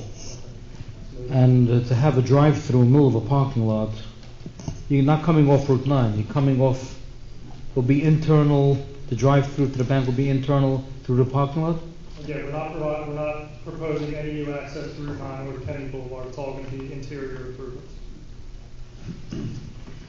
The shopping center is that's a very, very full shopping center. Very big, And yeah. there's a lot of traffic in that shopping center. There's a lot of, like in other words, like even when you pull in to the shopping center from Kennedy Boulevard, so you have like, there aren't really any stop signs in the shopping center. There's just a little stop, it says stop on the pavement, and there's little white lines that nobody pays attention to. You can't even see them anymore. And cars are kind of just like flying all over the place. And with the addition of a bank building with a drive-through, I mean, it could become pretty scary. It already is scary in that shopping center many times, but it could become even worse. I think with a drive-through, with all the cars backing up on it, could be dangerous and there were people parking their cars. The drive-through is in a remote area of the parking lot. It's not within the main parking field there. Yeah. There's like nothing delineated in that shopping center. Cars just fly all over the place. I think it might be necessary to have some overall traffic improvements in that shopping center. Besides, forget about this building in general. I think that shopping center needs a little, things have to be clear, where to go and when to stop. And let me ask you a question. In general. How many parking spaces was Chase using till now, and how many more will they be generating that they will need? Because it's an existing use, but somebody's going to take over the Chase Bank, so another business is going to come in there. So you need a parking space regardless. You need parking spaces anyway. Yeah, because another business will come in there. It's a crazy shopping center at times, traffic-wise, and the addition of this whole drive-through and could become very tough. The bank taking over for the retail is a slight reduction in parking requirement. The bank requirement is 1 per 300, retail is 1 per 200. So the actual parking needed for the use is going to be slightly less by the requirement. Yeah, but you're putting in retail where the bank is now. Right, so you're coming back to... Like I get scared driving through that shopping center. It's worse driving through there than driving on a lot of streets in town. Why does the Chase Bank want to have two branches? They have one a block away. That I can. It's just interesting. They have a drive-through over there. They will close that one and make one big one over here. Marketing name, Brixmore Property Group. You know, before you go on, I owe Mr. Quigley an apology, and certainly to Mr. Goldstein. Not only, he called me to speak about the fact that he was on vacation. He said I could get an attorney there. It's only an informal. Can we cover it? And I actually wrote him a letter, an email, saying I have no objection. So, I apologize. So his apologies on I'm getting old and senile, and you can talk about this as being one of the first cracks. There's no parking. So I apologize for interrupting you. And Okay. Again, we were just here for concept. I understand. Just to gauge the. I think you should have a traffic engineer sit down and try to figure it out what improvements could be made over So there. you're looking for additional on-site improvements Yes. in general? In general, for the parking.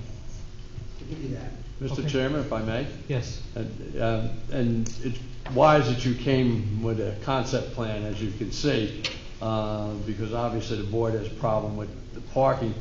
The other thing that you may want to consider that might endear yourself to the board, that access onto Route 9 is terrible. I think we all drive that road enough to know that it's fearful going past that access. You may want to look into something with redesigning that access. That may improve your project immensely. Yeah, you know, once we're talking about access, the only way to make a left turn onto Kennedy Boulevard from there is to go to the traffic light, because there's one traffic light there. Right. That traffic light can back up. I mean, you could sit there forever. And It's on a and now, steep hill, if it's a Chase danger. is going to consolidate into one site, right there, I mean, it's going to get crazy. It's just going to get totally crazy. Okay. Appreciate the comments. We will. The good news is that you have a busy shopping center. That's the good news. It's efficient land use. That's the good news. Efficient parking. Right. Thank you very much. Good news is that you're not looking for tenants, right? Any other comments? No. I just think you should get a traffic engineer to really figure out what improvements can be made. We fully anticipated doing that as part of the application. Okay. And see where you can get more profit. All right. Okay, thank you. More improvements. All right. Right. Thank you. you very much. Dave, next. You're welcome. The next application is SB 1867B for American Classics of Lakewood IV. It's an extension. Extension of a previously approved major site plan and minor subdivision for an automobile showroom, service center, and self-storage building. What do you need extension for? It wasn't built? We'll have to explain that. Okay. Who's the attorney for this? Okay.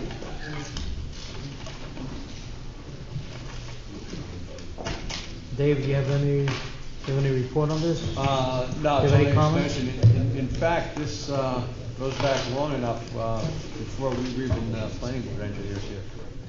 Before what? The application's that old.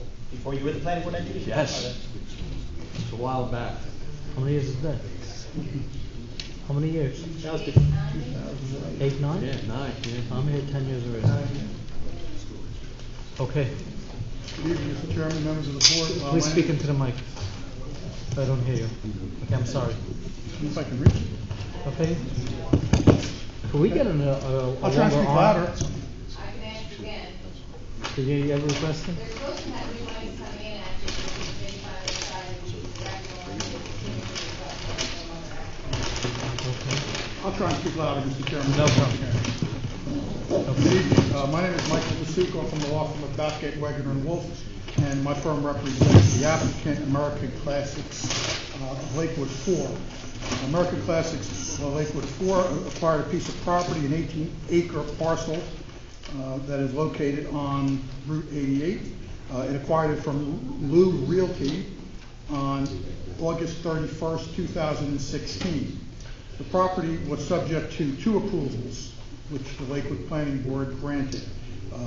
SD 1617, which is the subdivision approval, a minor subdivision approval, effectively just moving a lot line, and site plan approval 1867A, pursuant to which there will be 2 buildings constructed on 2 lots now, both of them permitted uses in the R4 zone, one of them being an automotive repair and display center, and the other being a 4-story warehouse. Those approvals were granted on August 19, 2008.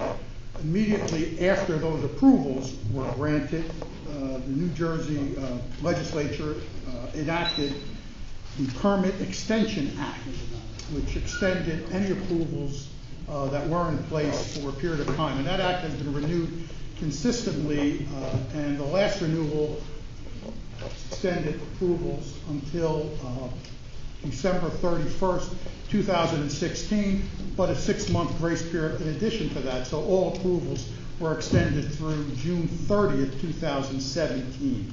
This piece of property and these approvals are subject to that Permit Extension Act.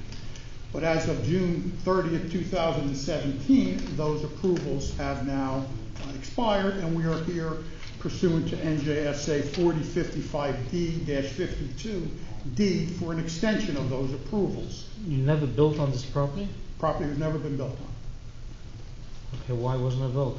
It wasn't built because of economic conditions.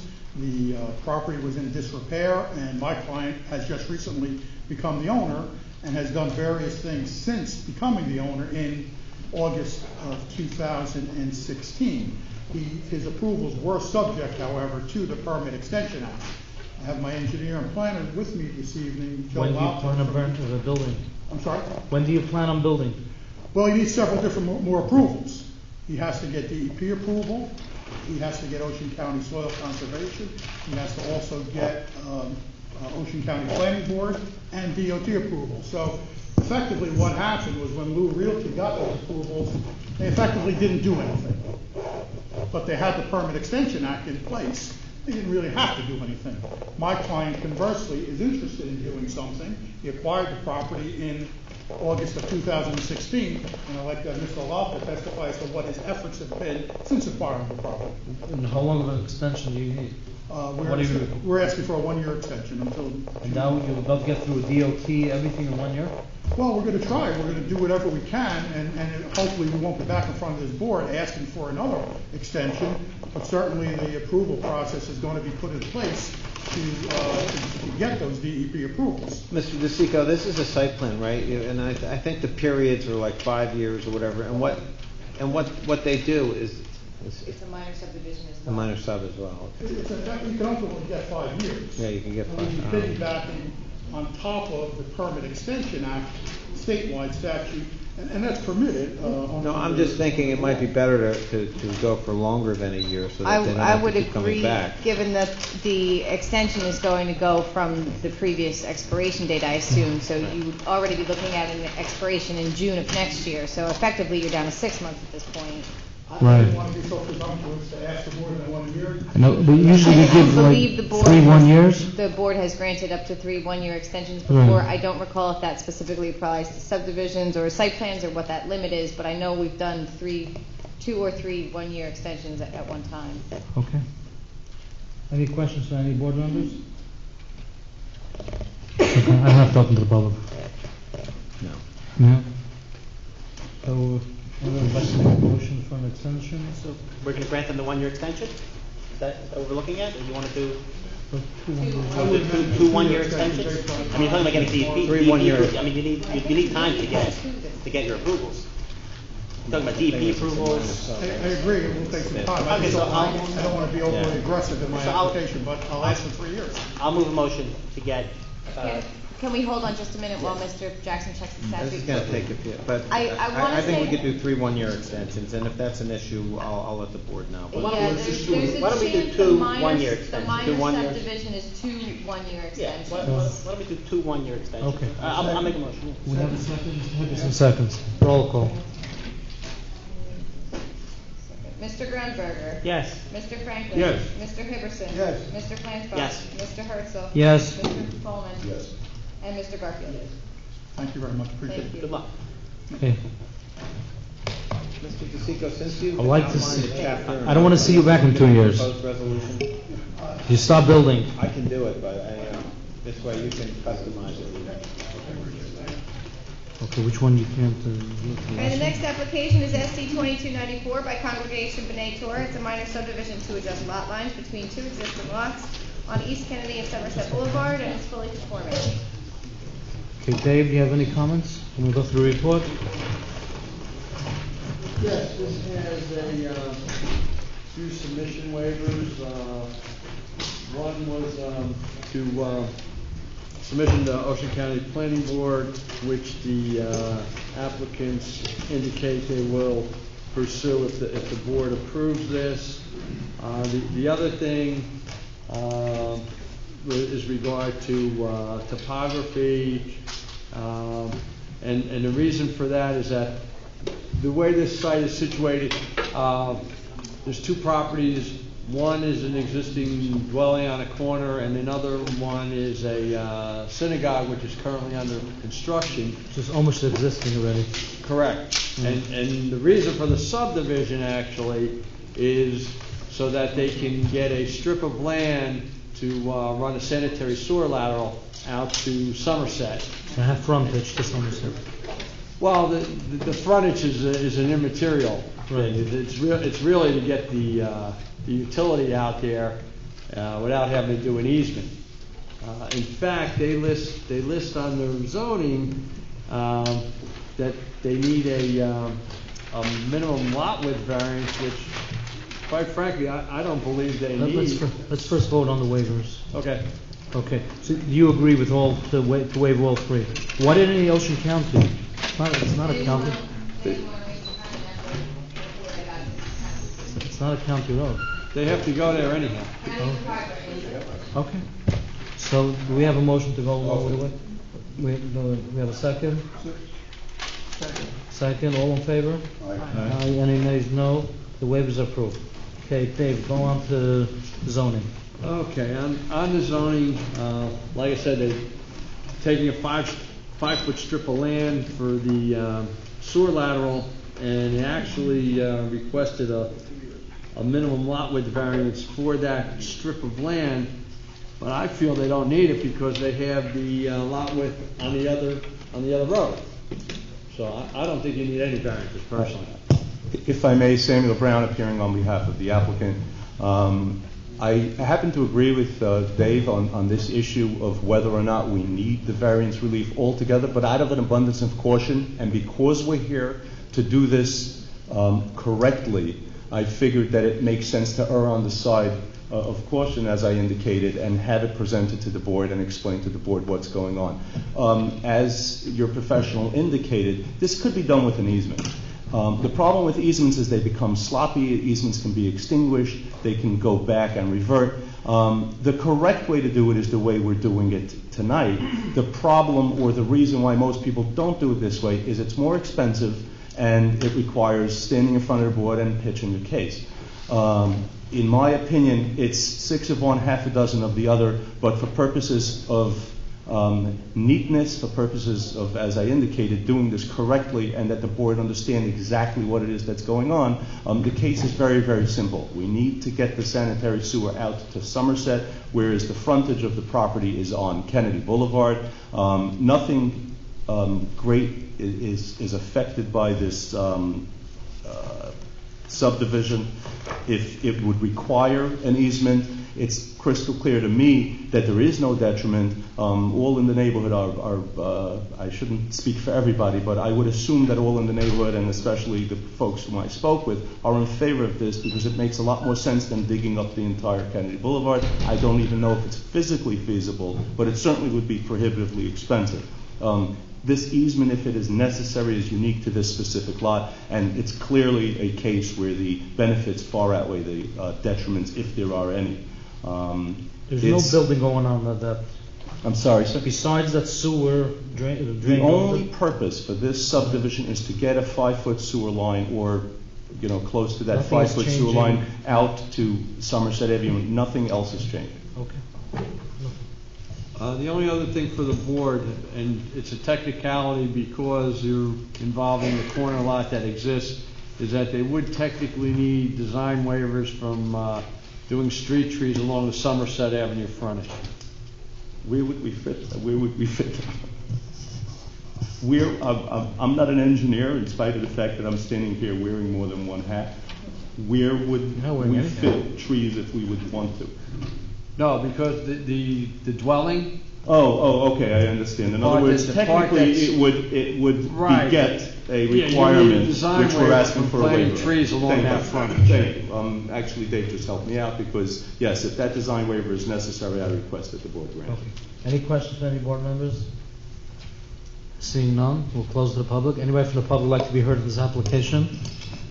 Seeing none, we'll close it to the public.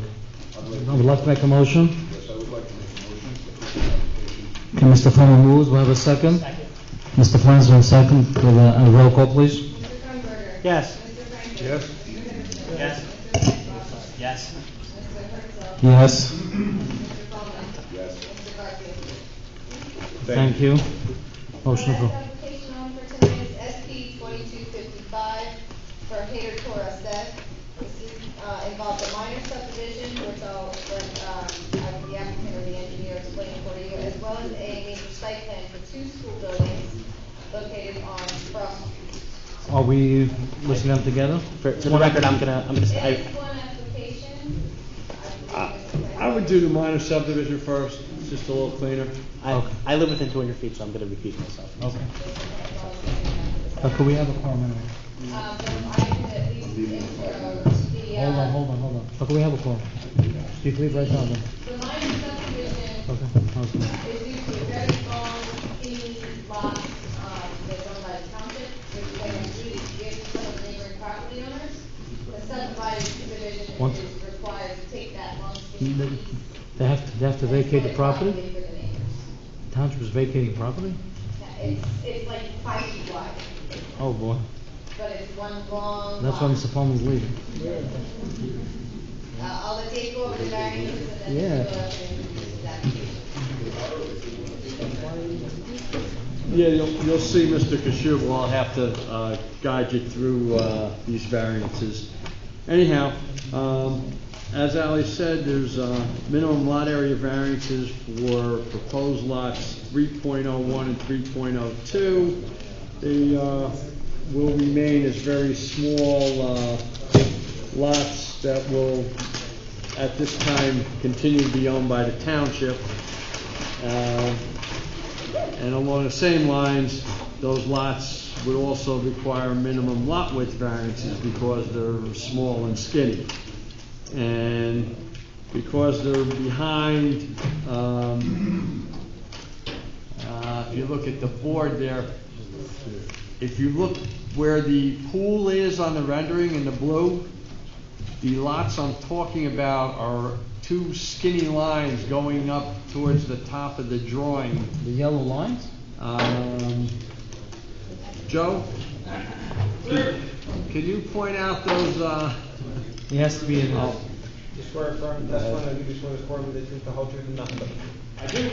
Joseph Kashuba, KBA Engineering Services, Madison, New Jersey. Yep. I do have a copy of the minor subdivision plan as well. Okay. We're separating, we're doing first the minor subdivision. Certainly. With regard to the minor subdivision, there is an 8.5-foot wide lot, long and skinny, owned by the township, that separates the 2 properties owned by this applicant. It also separates 2 properties behind us. It's an existing property the township owns. The applicant has 8 foot wide, that's it? 8.5 feet wide, yeah. What's the township do? It's paved? It's nothing. It's wood.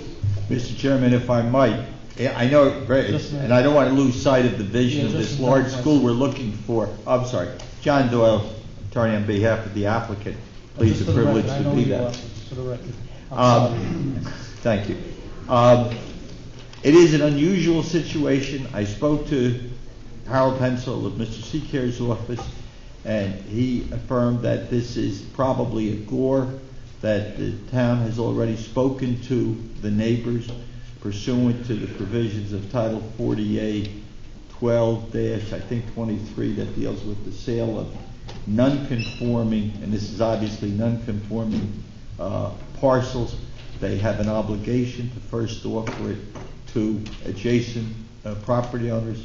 They fulfilled that in discussions that Harold recounted to me, and that's where it's going to go. And so that's why you see the numbers the way you do. So it's being split, that property? Yes. Correct. We've had direct discussions with Ms. Mansell as well. The applicant agreed to prepare the land subdivision plan on behalf of the township in order to split this up among the property owners. But essentially, they split in half of the 8.5 feet, 4 1/4, goes to this lot 201, half goes to lot 4, and then the back portion, half goes to this lot 2.02, and half goes to this lot 8. Okay. And further evidence by the town has signed a owner's disclosure as part of the application. That's a subdivision, that's all it is. By adding on that, Just extinguishing this 8-foot area. That's the only part of the subdivision. there's no utilities on that 8 foot? No. So why did the township have an extra piece of 8 foot? As we hypothesized, it was likely a bore. It was a bad survey that had 8.5 feet missing that the town acquired over the years. Any questions from any board members? Seeing none, we'll open to the public. Anybody from the public like to be heard in this application, please come forward. This is on the subdivision specifically. Oh, we need a subdivision, yes.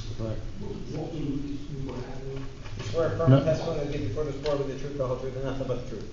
Walter Lucas, Newport Avenue. Yeah, I've had conversations and mails with the township attorney regarding this, and it sounds like they're doing the right thing. What happened was, when I first got the letter, I went to the township committee, and I said, why can't you vacate this? And they said, no, it's a lot, and they have to go through this process. Okay, thank you. I would ask for a motion on the subdivision. Also motion? Okay, Mr. Grumberg moves. Do we have a second? Second. Mr. Hipperson, second. Roll call. Mr. Grunberger. Yes. Mr. Franklin. Yes. Mr. Hipperson. Yes. Mr. Herzl. Yes. Mr. Garfield. Okay. Now, If we can. the subdivision is approved. 1 second, I'm going to go back. 1 second, please, Mr. Doyle. Dave, do you want to go through the Yes, we'll go through the site plan now. 1 second, it's the same. And there are some submission waivers that we have to act on. It's the same application, right, Howard? Right. Okay. And the submission waivers that the board has to act on is site waivers from site features within 200 feet and an environmental impact statement. And I would say the board can grant those submission waivers because there's enough topography on the plans for the design, and the site is already approved, so you really don't need an environmental impact statement. Do we have a motion to go along with the engineer's recommendation? Henderson moves. Do we have a second? Mr. Grumberg, a second. All in favor? Aye. Any nays? No. Okay. Waivers are approved. Please continue. Okay. Zoning. As far as zoning,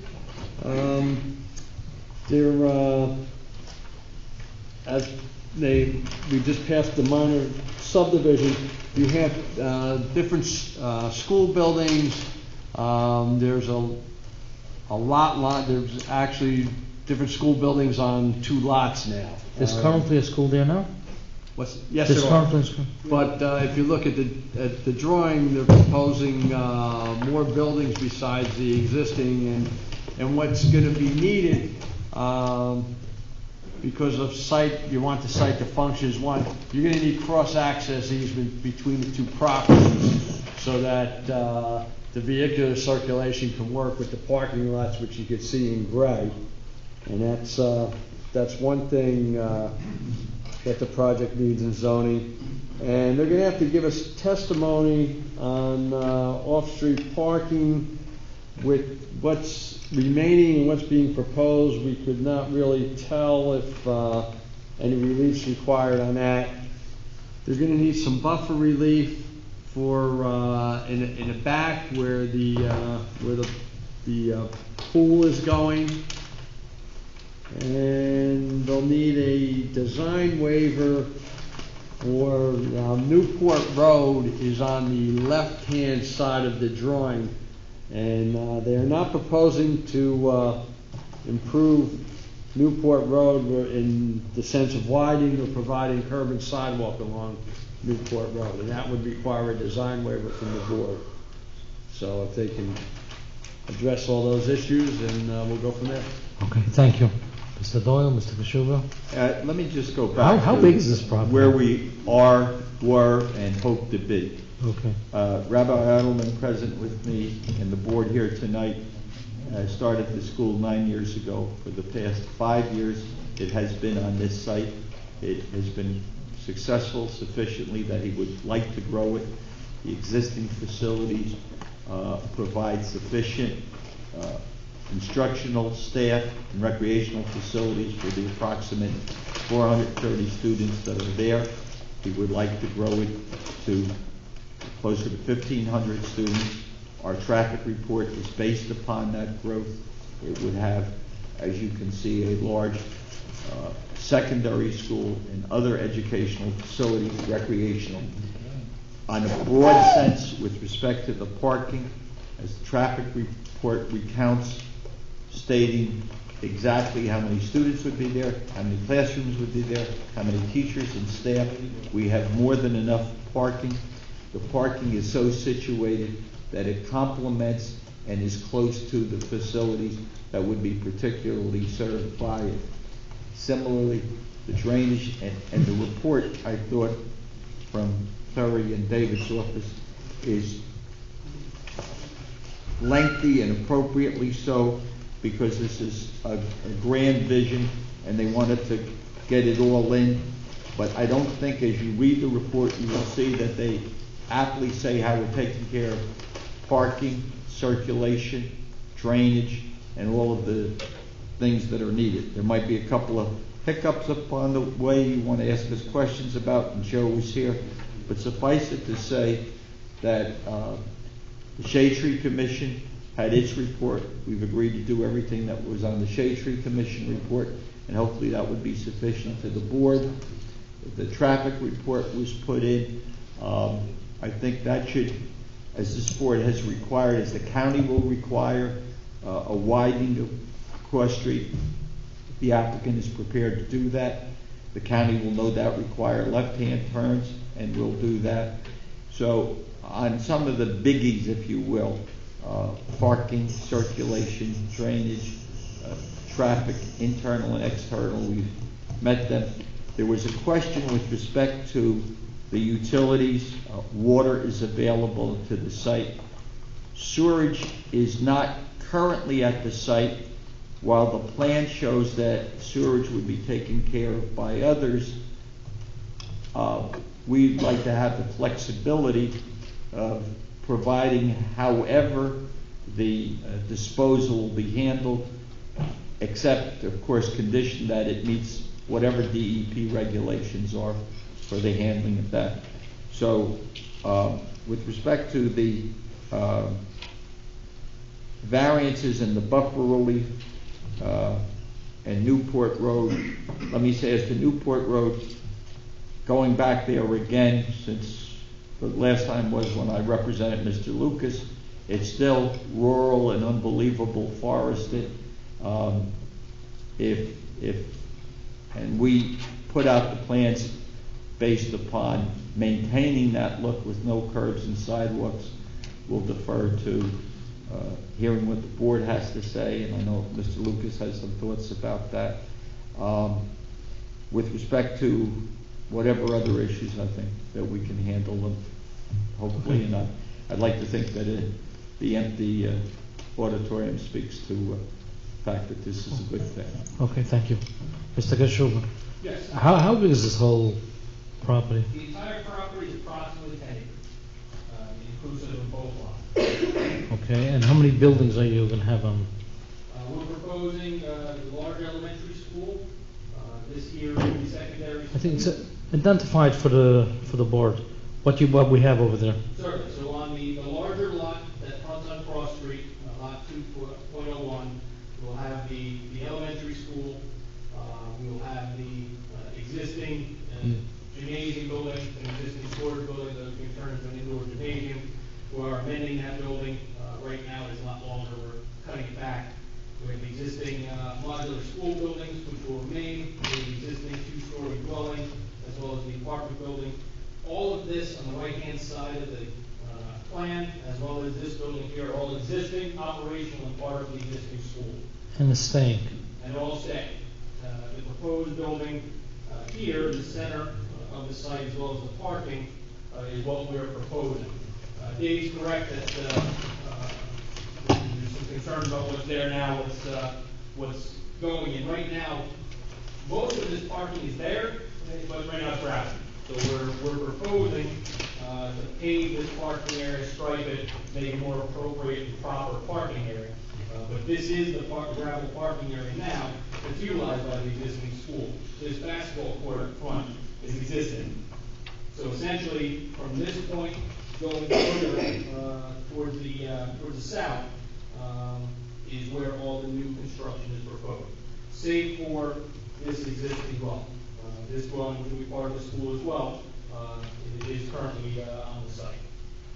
So the second building, which will be on lot 4, actually lot 4.01 after the subdivision, will be located here. This would be the separate area and the separate lot we were talking about. Has its own parking area here of 70 parking stalls and a basketball court. Will encompass around the existing. What's that school? What's that building? That building is an existing dwelling being utilized by the school now. And above it, the two. This is a basketball court. And below, those two. This is the school, that's the high school. And the other one is elementary school. And this is the elementary school, correct. And the modular buildings on the side. The modular buildings on the side are the current school, which will be as the buildings open, will be relocated and these will be utilized for other school activities. Well, you'll need it after you have the building, the modular building. Our intent originally, our original application was that the modulars would come out. Right. There is a concern when we're discussing during the tech meeting about the ability of the board to require timing on that and whether or not when would they come out, and there's questions about parking and this and that, so we felt to make the application a lot cleaner. We have more than sufficient parking for everything, including the modulars. So our application is that all of it will remain. The intent is that at some point those do come out. Once we have these large, beautiful buildings, they don't need the modulars anymore. But for purposes of the board and to assuage any concerns about that, we designed it so that everything can operate at once. And let me be clear about that. We believe that not only do we have the ability to handle in terms of parking, circulation, buffers, both the existing and the proposed building, but clearly by the growth of the facility and the rabbi's long look into the future, we may well need all those structures, and therefore that's why they're all shown on the site plan. There's residential units on site? There is, I want to say, it's a number divisible by 12. It's either 24 beds or 36 beds. Was it a dormitory or? Correct. This building here is a dormitory, and this is faculty house. Just 1 second, I'll answer the question. I'm sorry. The concern about the trailers is I believe they originally were labeled as to be removed, and the applicant was questioning, well, if they finish the elementary school construction, but want to keep the trailers there until they're ready to build the high school. We didn't want the applicant to be forced to remove the trailers before they were ready to, if the rest of the school hadn't been built out. If they were maybe looking at phasing or only building a part of it, it complicates things. If once it's on plans and to be removed, then the engineering department may require that at a certain stage of the project where they're not ready for it. Okay. We would like the board to consider that the notes that said to be removed are no longer on the plan, and they are looking at a plan that will fully function within the confines of the ordinance with all of the structures there. To show me where are all your parking lots? So the parking lots You have in the front?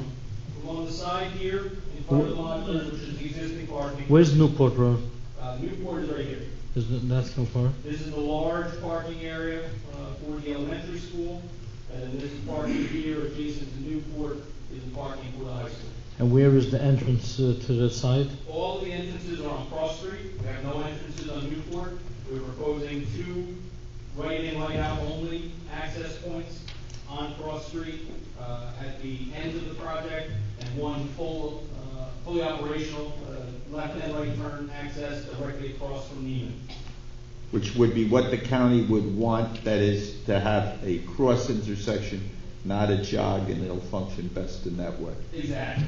The county, in fact, we did have an informal meeting with the county regarding this application prior to submitting in a very beginning form, but that was one of the things we discussed. Was, doing right in, right out, only at these other access points and making this a full access.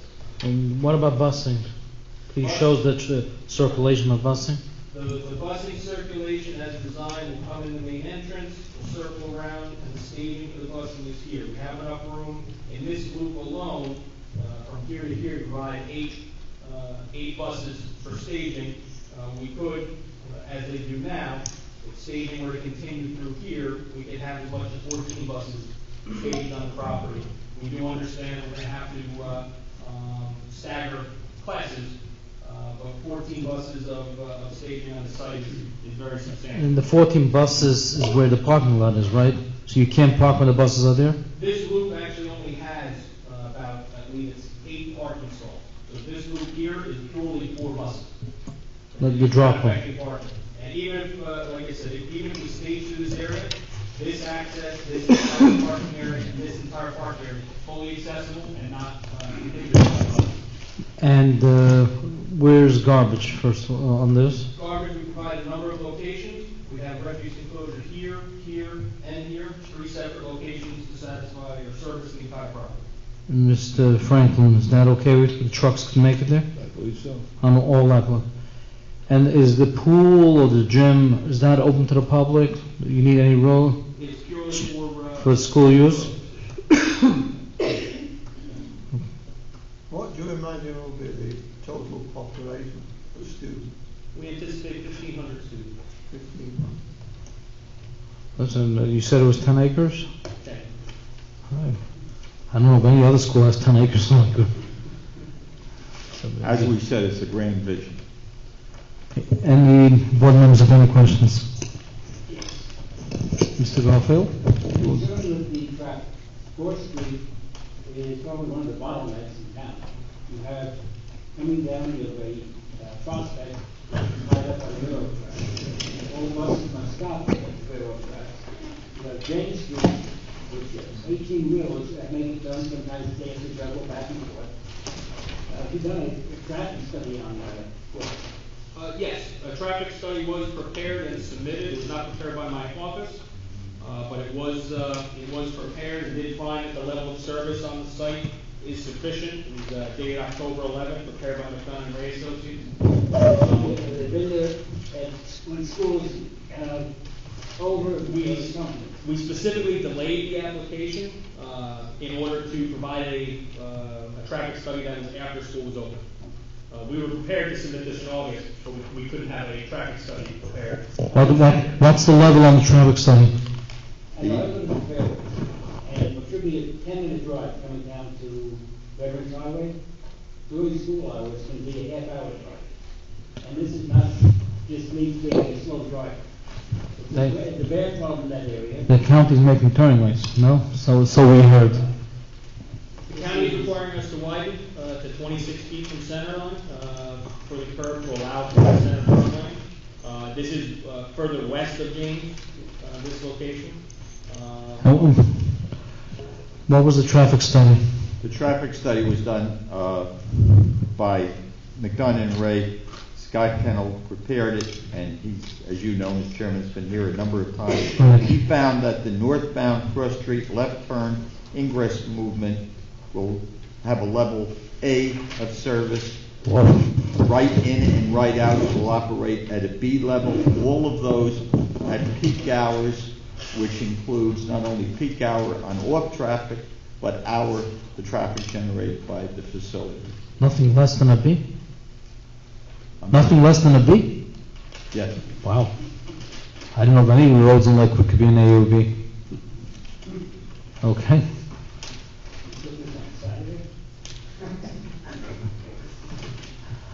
Setting all peak hours. Any other board members have any questions?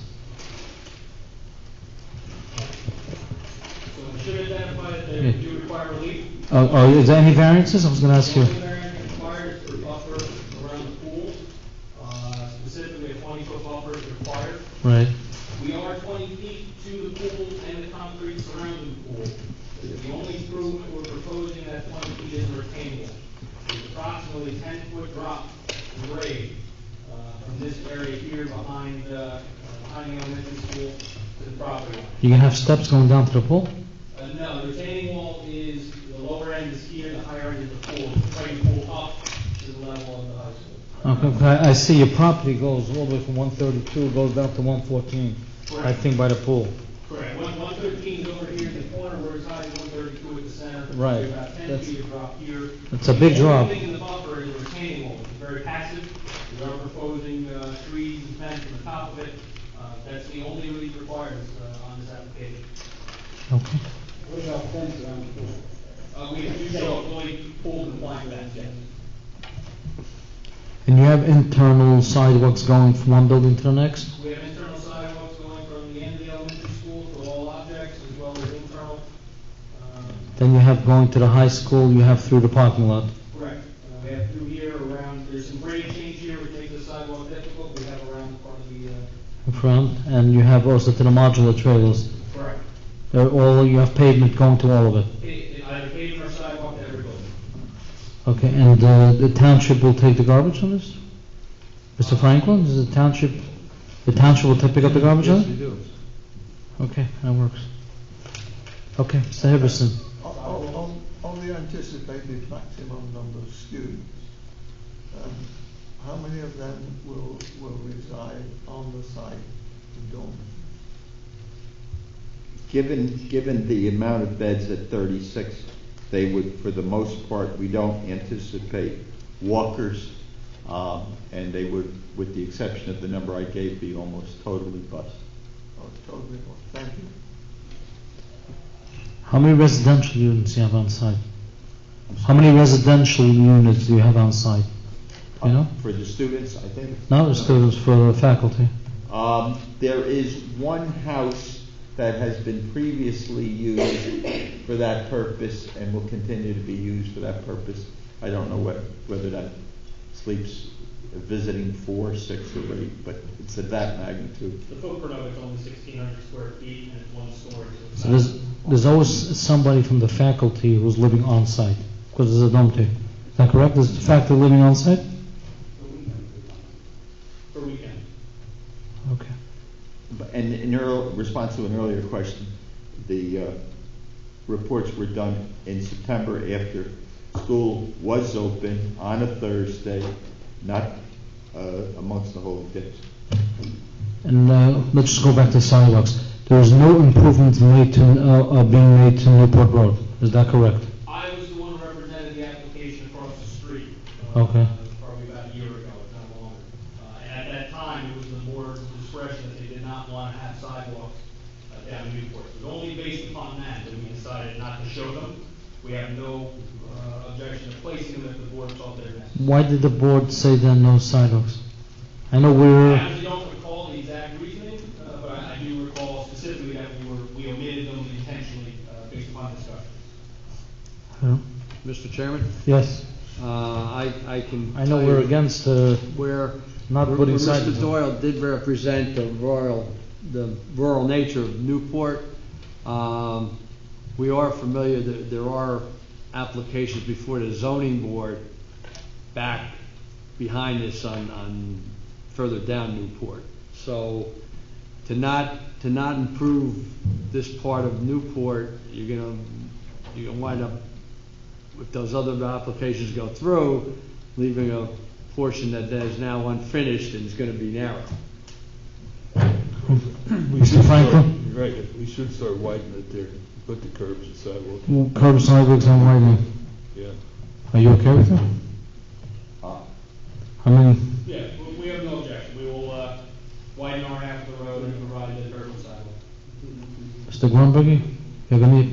What we would request though, seeing as we are anticipating developing this portion of the property and having this portion developed secondarily, when we develop this site, we'd like at that point to develop the sidewalk and curb, since we're not really touching this frontage in the initial portion. We which is only on the cross street frontage. You're gonna phase it. Correct. So how does that work? They'll have to bond it? and the Newport improvements in case they're needed earlier for some Typically, reason. when we have phase projects, the phases are bonded individually, so that the bonding is typically required for everything all at once. Permits can be issued on whatever pieces they want, and then if phase one or phase A is completed, the COs can be issued and bonds can be released on that portion, while phase two still remains in the. And if the student demand and the fundraising abilities both complement each other at the same time, we can do it all at once. Newport will end up a 36-foot road then, right? Well, we would install our 18 feet. My concern would be if we widen to 36 only on our side, you're gonna have a road that's substantially offset. Well, because we want the whole road 36. Correct, my concern is if we do that, we're gonna push this road way off to the one side. No, use the center line of it. You do yours. We would do, typically on a widening, we would widen our half of the property. Yeah. Half of the road. Yeah. So we would do, on a 36-foot wide road, we'd be responsible to widen 18 feet from center line on our side. Right. And across you have sidewalks and curbs? Yes. That's currently there. That's proposed. That's proposed. 20 feet. Yes. Right now. Any other questions on any board members? What about drainage? It's a big area. Mr. Hashuba. What about drainage? Drainage, we proposed two separate stormwater management systems, one underneath this parking area, one underneath this parking area. We've done soils testing out there, and found the soils to be exceptional, exceptionally sand soils. It's a very large system. It collects all the runoff on the site as well as back to the back of the elementary school. And it brings everything in front of the site and discharges across the street where the drainage currently goes.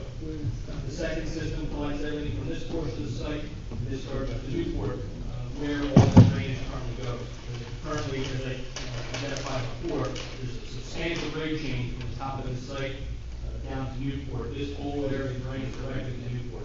Our system meets the stormwater requirements of the township as well as the state, reducing the flow to less than what previously existed. Do you have to put any retention basins in? They are retention basins, but they're underground. This is like 100-year storm. They had it last week. It was flooded. It was a rough storm last week, yeah. In 1 hour, everything was flooded. But you, let me ask you, it's all draining into Newport.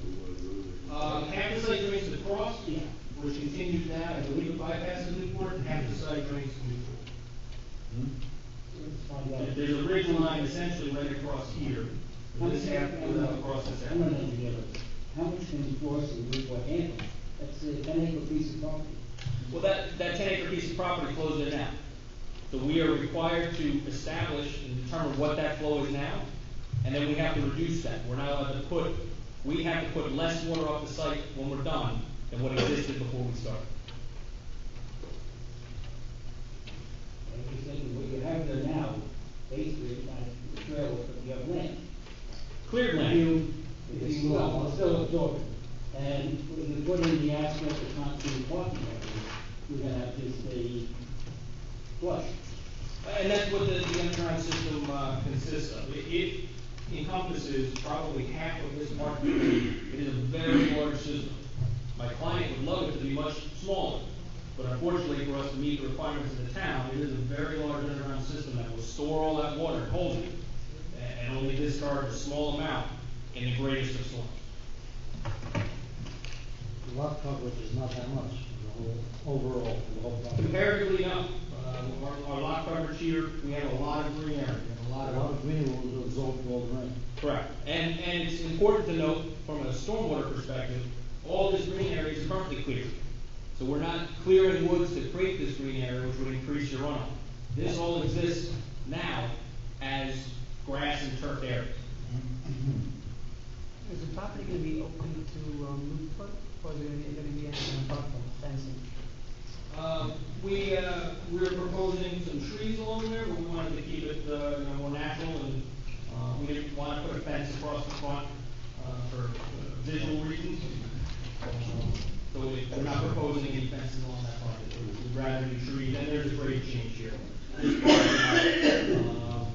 highest point is about 5 or 6 feet above Newport. I don't think it should be open to Newport is too narrow right now. I think you can visually open. Oh, visually open? Buffer wise. Right now, all your exits and entrances come out on Fourth. Correct. And will stay that way. Any possibility that you may get a Newport, at least one way going out, to take some of that traffic? That's what I'm concerned. Yeah. It's too narrow now. One way out. I think the county's wanting to cross it, let's keep it on the county road. The neighbors have requested that there is no opening on Newport. Okay. I think it's too narrow right now. Eventually, we'll see that. Any other questions, any more on this? Seeing none, we'll close it to the public. Anybody, close it to the public. Anybody from the public like to be heard on this application, please come forward. Please state your name, correct? Walt Lucas, Newport Avenue. Stay the same. I'm still here. You swear from testimony to give before the court with the truth, the whole truth, and nothing but the truth? I do. I live on Newport, and what I think must be done here is, right now, there are about 5 children poverty. Picture now 1,500 kids. I would say kids. What's needed is fencing all along there, like 6 foot high. They did that across the street at the other school that's right at Newport and Cross. Fencing 6 foot high, right for privacy.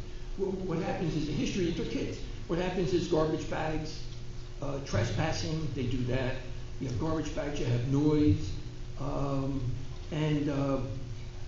just picture now, right now, again, 5 properties. So with the new zoning that went into effect, there is easily going to be like 20 homes around here. So now picture, your family, little kids, ladies, girls, swimming pools. Who knows what's going to be there? And all of a sudden now you've got, something over here that's open. It really needs fencing all along. Along Newport, if you look at this right here, there's nothing to stop these folks from jumping here. By the way, it's crazy. It's 5 foot difference in height. No, I don't know if he just said that. I don't know what he said. On the finished. I know exactly what's there. Newport Avenue is two-way because it's the only way in and only way out. Once you come down Newport, the only way to get back out is Newport. All right, so you can't have a and it is not. They will wind up without a fence. What it needs here is a chain link fence. So the folks here, when they go to park, all the parking spots, are not going to jump and get out of the when this other school was located here with that board, the board said that this school was something that's they didn't want any entries on Newport to that school, and the same thing applies here. Again, fencing all around, fencing there, and John Lucas, that's what it is. Sidewalks. Sidewalks are absolutely needed. That street can be messed. Right now, there are kids who come from this school up and down. There's a school over here, a very nice school that's Nina and Cross. We agree there has to be sidewalks. We agree that there has to be sidewalks. Okay. Beautiful. That ends that. All right. This doesn't show, but there is a trailer in front of the house. I took a photo. Mr. Doyle didn't mind. Took a photo of the trailer. Yes. Okay. I took a photo of the trailer. It's in front of the house. Mark that as Lucas 1. Okay. It's in front of the house, and it doesn't belong there. I spoke to the zoning officer, Francine. There are trailers you can put on the side of the house, the back of the house, but not in front of the house. It's right in front of the house. I'm sorry. It does not belong. It showed up in June. Voila. Mr. Lucas. Sorry. All right, there's a trailer there. What does that have to do with their pending application, their proposal? Is there a trailer on their proposed application? No. So if the board approves this application, they're not approving the trailer, right? I don't think they said there's modular, which is technically a trailer, which is staying. Is that the same one? That is not the What I'm same saying one. is the trailer is shown in the place, Mr. Luca, that might be a violation, but it has nothing to do with what they're seeking approval for. What they're seeking for approval for is on the plan, so if there was a, It's a violation, they won't get the CO. right. Has nothing to do with us. What's not supposed to be there is not supposed to be If there. it's existing, though, it should be shown on the plan as existing. and If they intend to should be keep shown it. what they To be clear, it's shown on the plan. Mr. Jackson is very correct. It is coming out. We show on the plan that there is a trailer here. To my knowledge, I didn't prepare the plan, but to my knowledge, they got a zoning approval for the trailer. But the trailer is located right where this parking access site, so it has to come out. But it So says, we're not approving anything of that, with that trailer. Okay, no problem. So it's coming out. now, if you're saying they can't be trusted because they don't violate the rules, that's a different, because they don't obey the rules, that's a different thing. But we don't- And that's also true. But they won't get a CO That's then. different though than saying, they should be punished for having. Oh, no, I'm not saying it should be punished. It doesn't belong there. It violates zoning code, zoning office. Okay. So they said they're removing it. Okay, good. Next, there should be a really complete topographic, if that's the right word. As you notice, it goes 20 feet down in that direction, and there are wells down there. I have a well, other people have wells.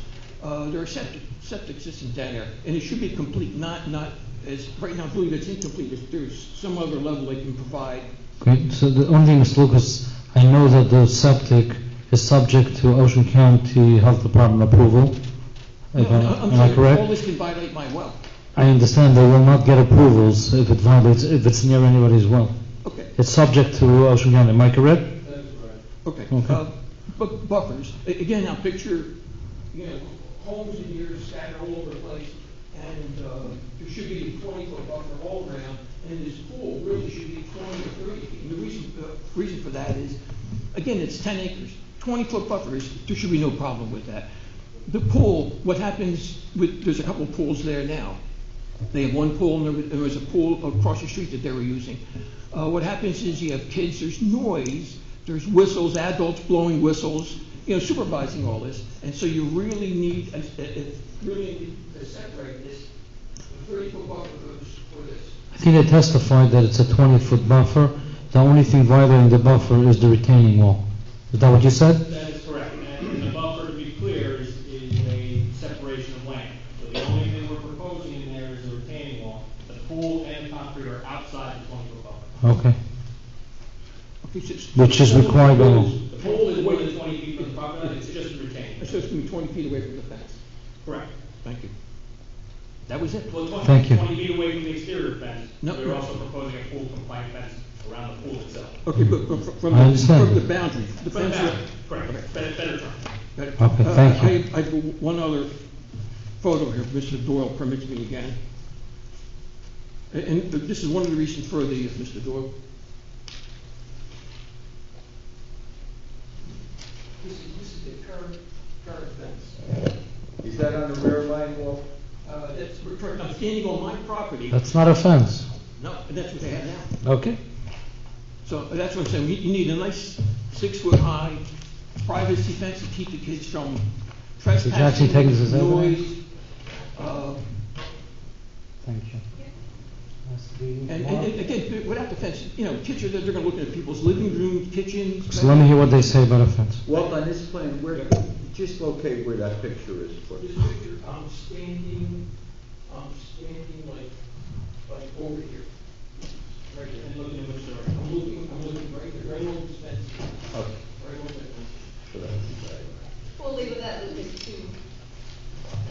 Okay, thank you. Mr. Gashuba, Mr. Doyle. Yeah, Joe, What are you planning to do with the fencing around? Am I right that there's no fencing on the front because the beauty of the building that's going to be there, the aesthetics, the openness is more, we believe, aesthetic, and that a fence would offset that in a way that would not be attractive? Correct. Let me take now the right-hand side. That area is currently fenced? That is correct. What's on the right side? These are private houses next door? I believe it's one private house, a farm type Farm. facility. Okay, so we need a fence there. And you have one? And currently there is a fence there. And if it's broken, we'll fix it. Correct. If it's broken, we will certainly fix it. to replace it?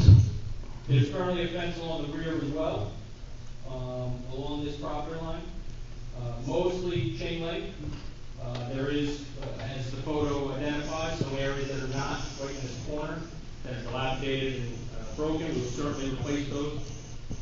Our intention is to create a chain link fence across there with epoxy slats if necessary. And coming now down next to the pool, that would be fenced? Correct, there's an existing fence there now as well, same thing, we'd like the ability to repair the chain link and provide the privacy. Now, coming back out to Newport, we don't presently have a fence, but we would install it. Correct. Now, Mr. Lucas testified about the nature of Newport. As I look at the edge of the parking lot, what is the relative height difference as proposed, and there'll be some cutting, I know, in the grade, between that height and the height of the road? That's actually, that's some cutting, because there's a substantial grade there, but the difference in grade will be approximately 5 to 6 feet at its grade. And in that 5 to 6, you're going to put landscape. Correct, we're proposing road shade trees along that area. And given the nature that's been testified, well, there's a thought for fencing. What would be the counter, given that 5-foot differential in the landscaping, for not having a fence? Given the distance from the parking lot to the proposed curb, we are going to widen the road as we stipulated to earlier. Even with the widening, our parking lot is approximately 20 feet from the new proposed edge of pavement through our parking area. So this isn't like many applications that we present before you where we're exceptionally close to the road. We have a 20-foot grass landscape area separated. I think that there's only 6 feet between the parking and the lot, and the lot line. And it's close to this point right at the intersection. Yeah. As you see, the parking does jog out to get around this building. So is We that are an correct. issue? No, I don't believe so, because this, directly across from that is school. We're at the intersection, we're across from the school, so I don't think, being close to the property line here creates a visual impedance, because we're not buffering from other residential. Where we are adjacent to residential, we're much further back. And could we, Need any kind of waiver for that? No, there's no requirement. 6 feet is, there is actually no requirement from the town for a setback of parking from a front property. okay, and can we restrict no entrance to Newport? No exit, no entrance to Newport? No pedestrian, no vehicular. No. Okay. If you ever want to open up, you have to come back to the board. That's correct. Okay. With respect to the trailer, it's my understanding that pursuant to permit 2017-1624 issued to 950 West Cross, that trailer is presently permitted. It was shown as an existing permitted on the plan. The notation to be removed was sequential to when it is no longer needed, and the improvements that are to be put in will require it to be gone. We hope that could be left that way.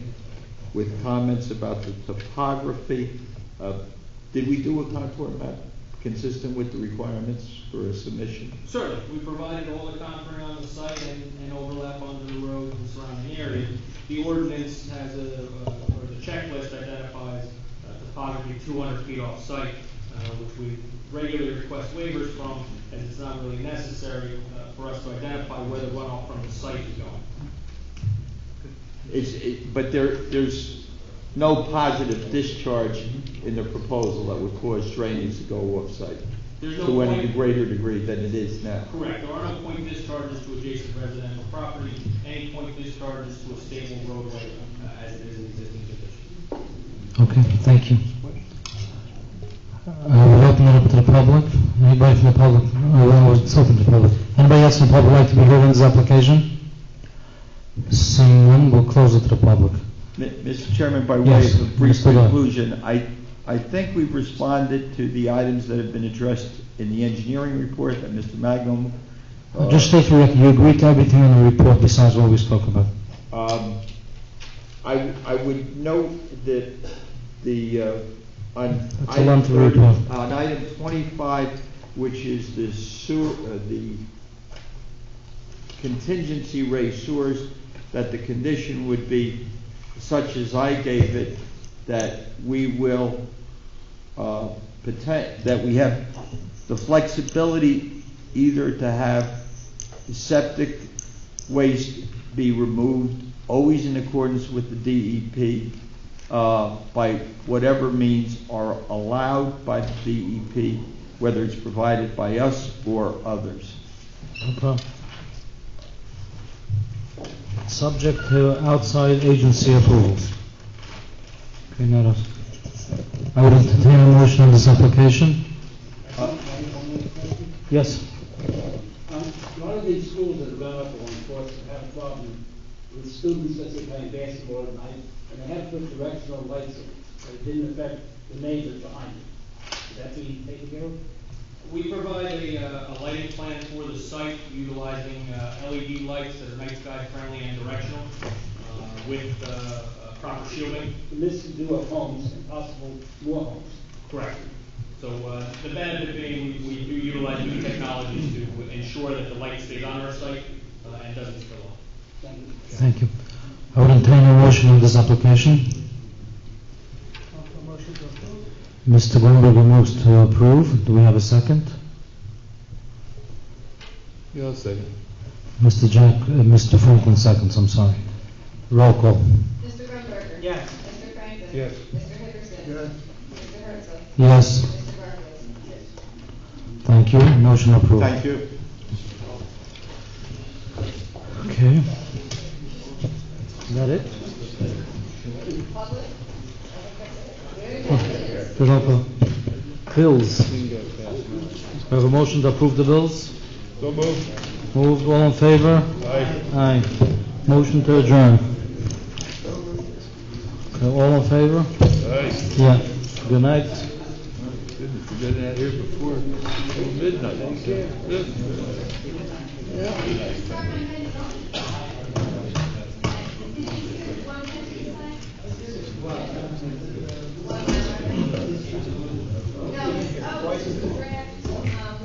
That happens on Tuesday.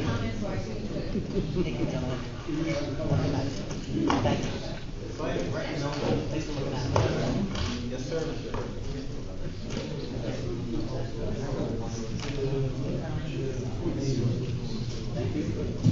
Thank you.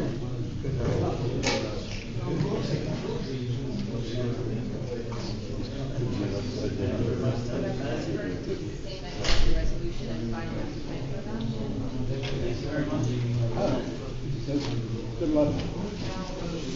Keep track of it. Okay.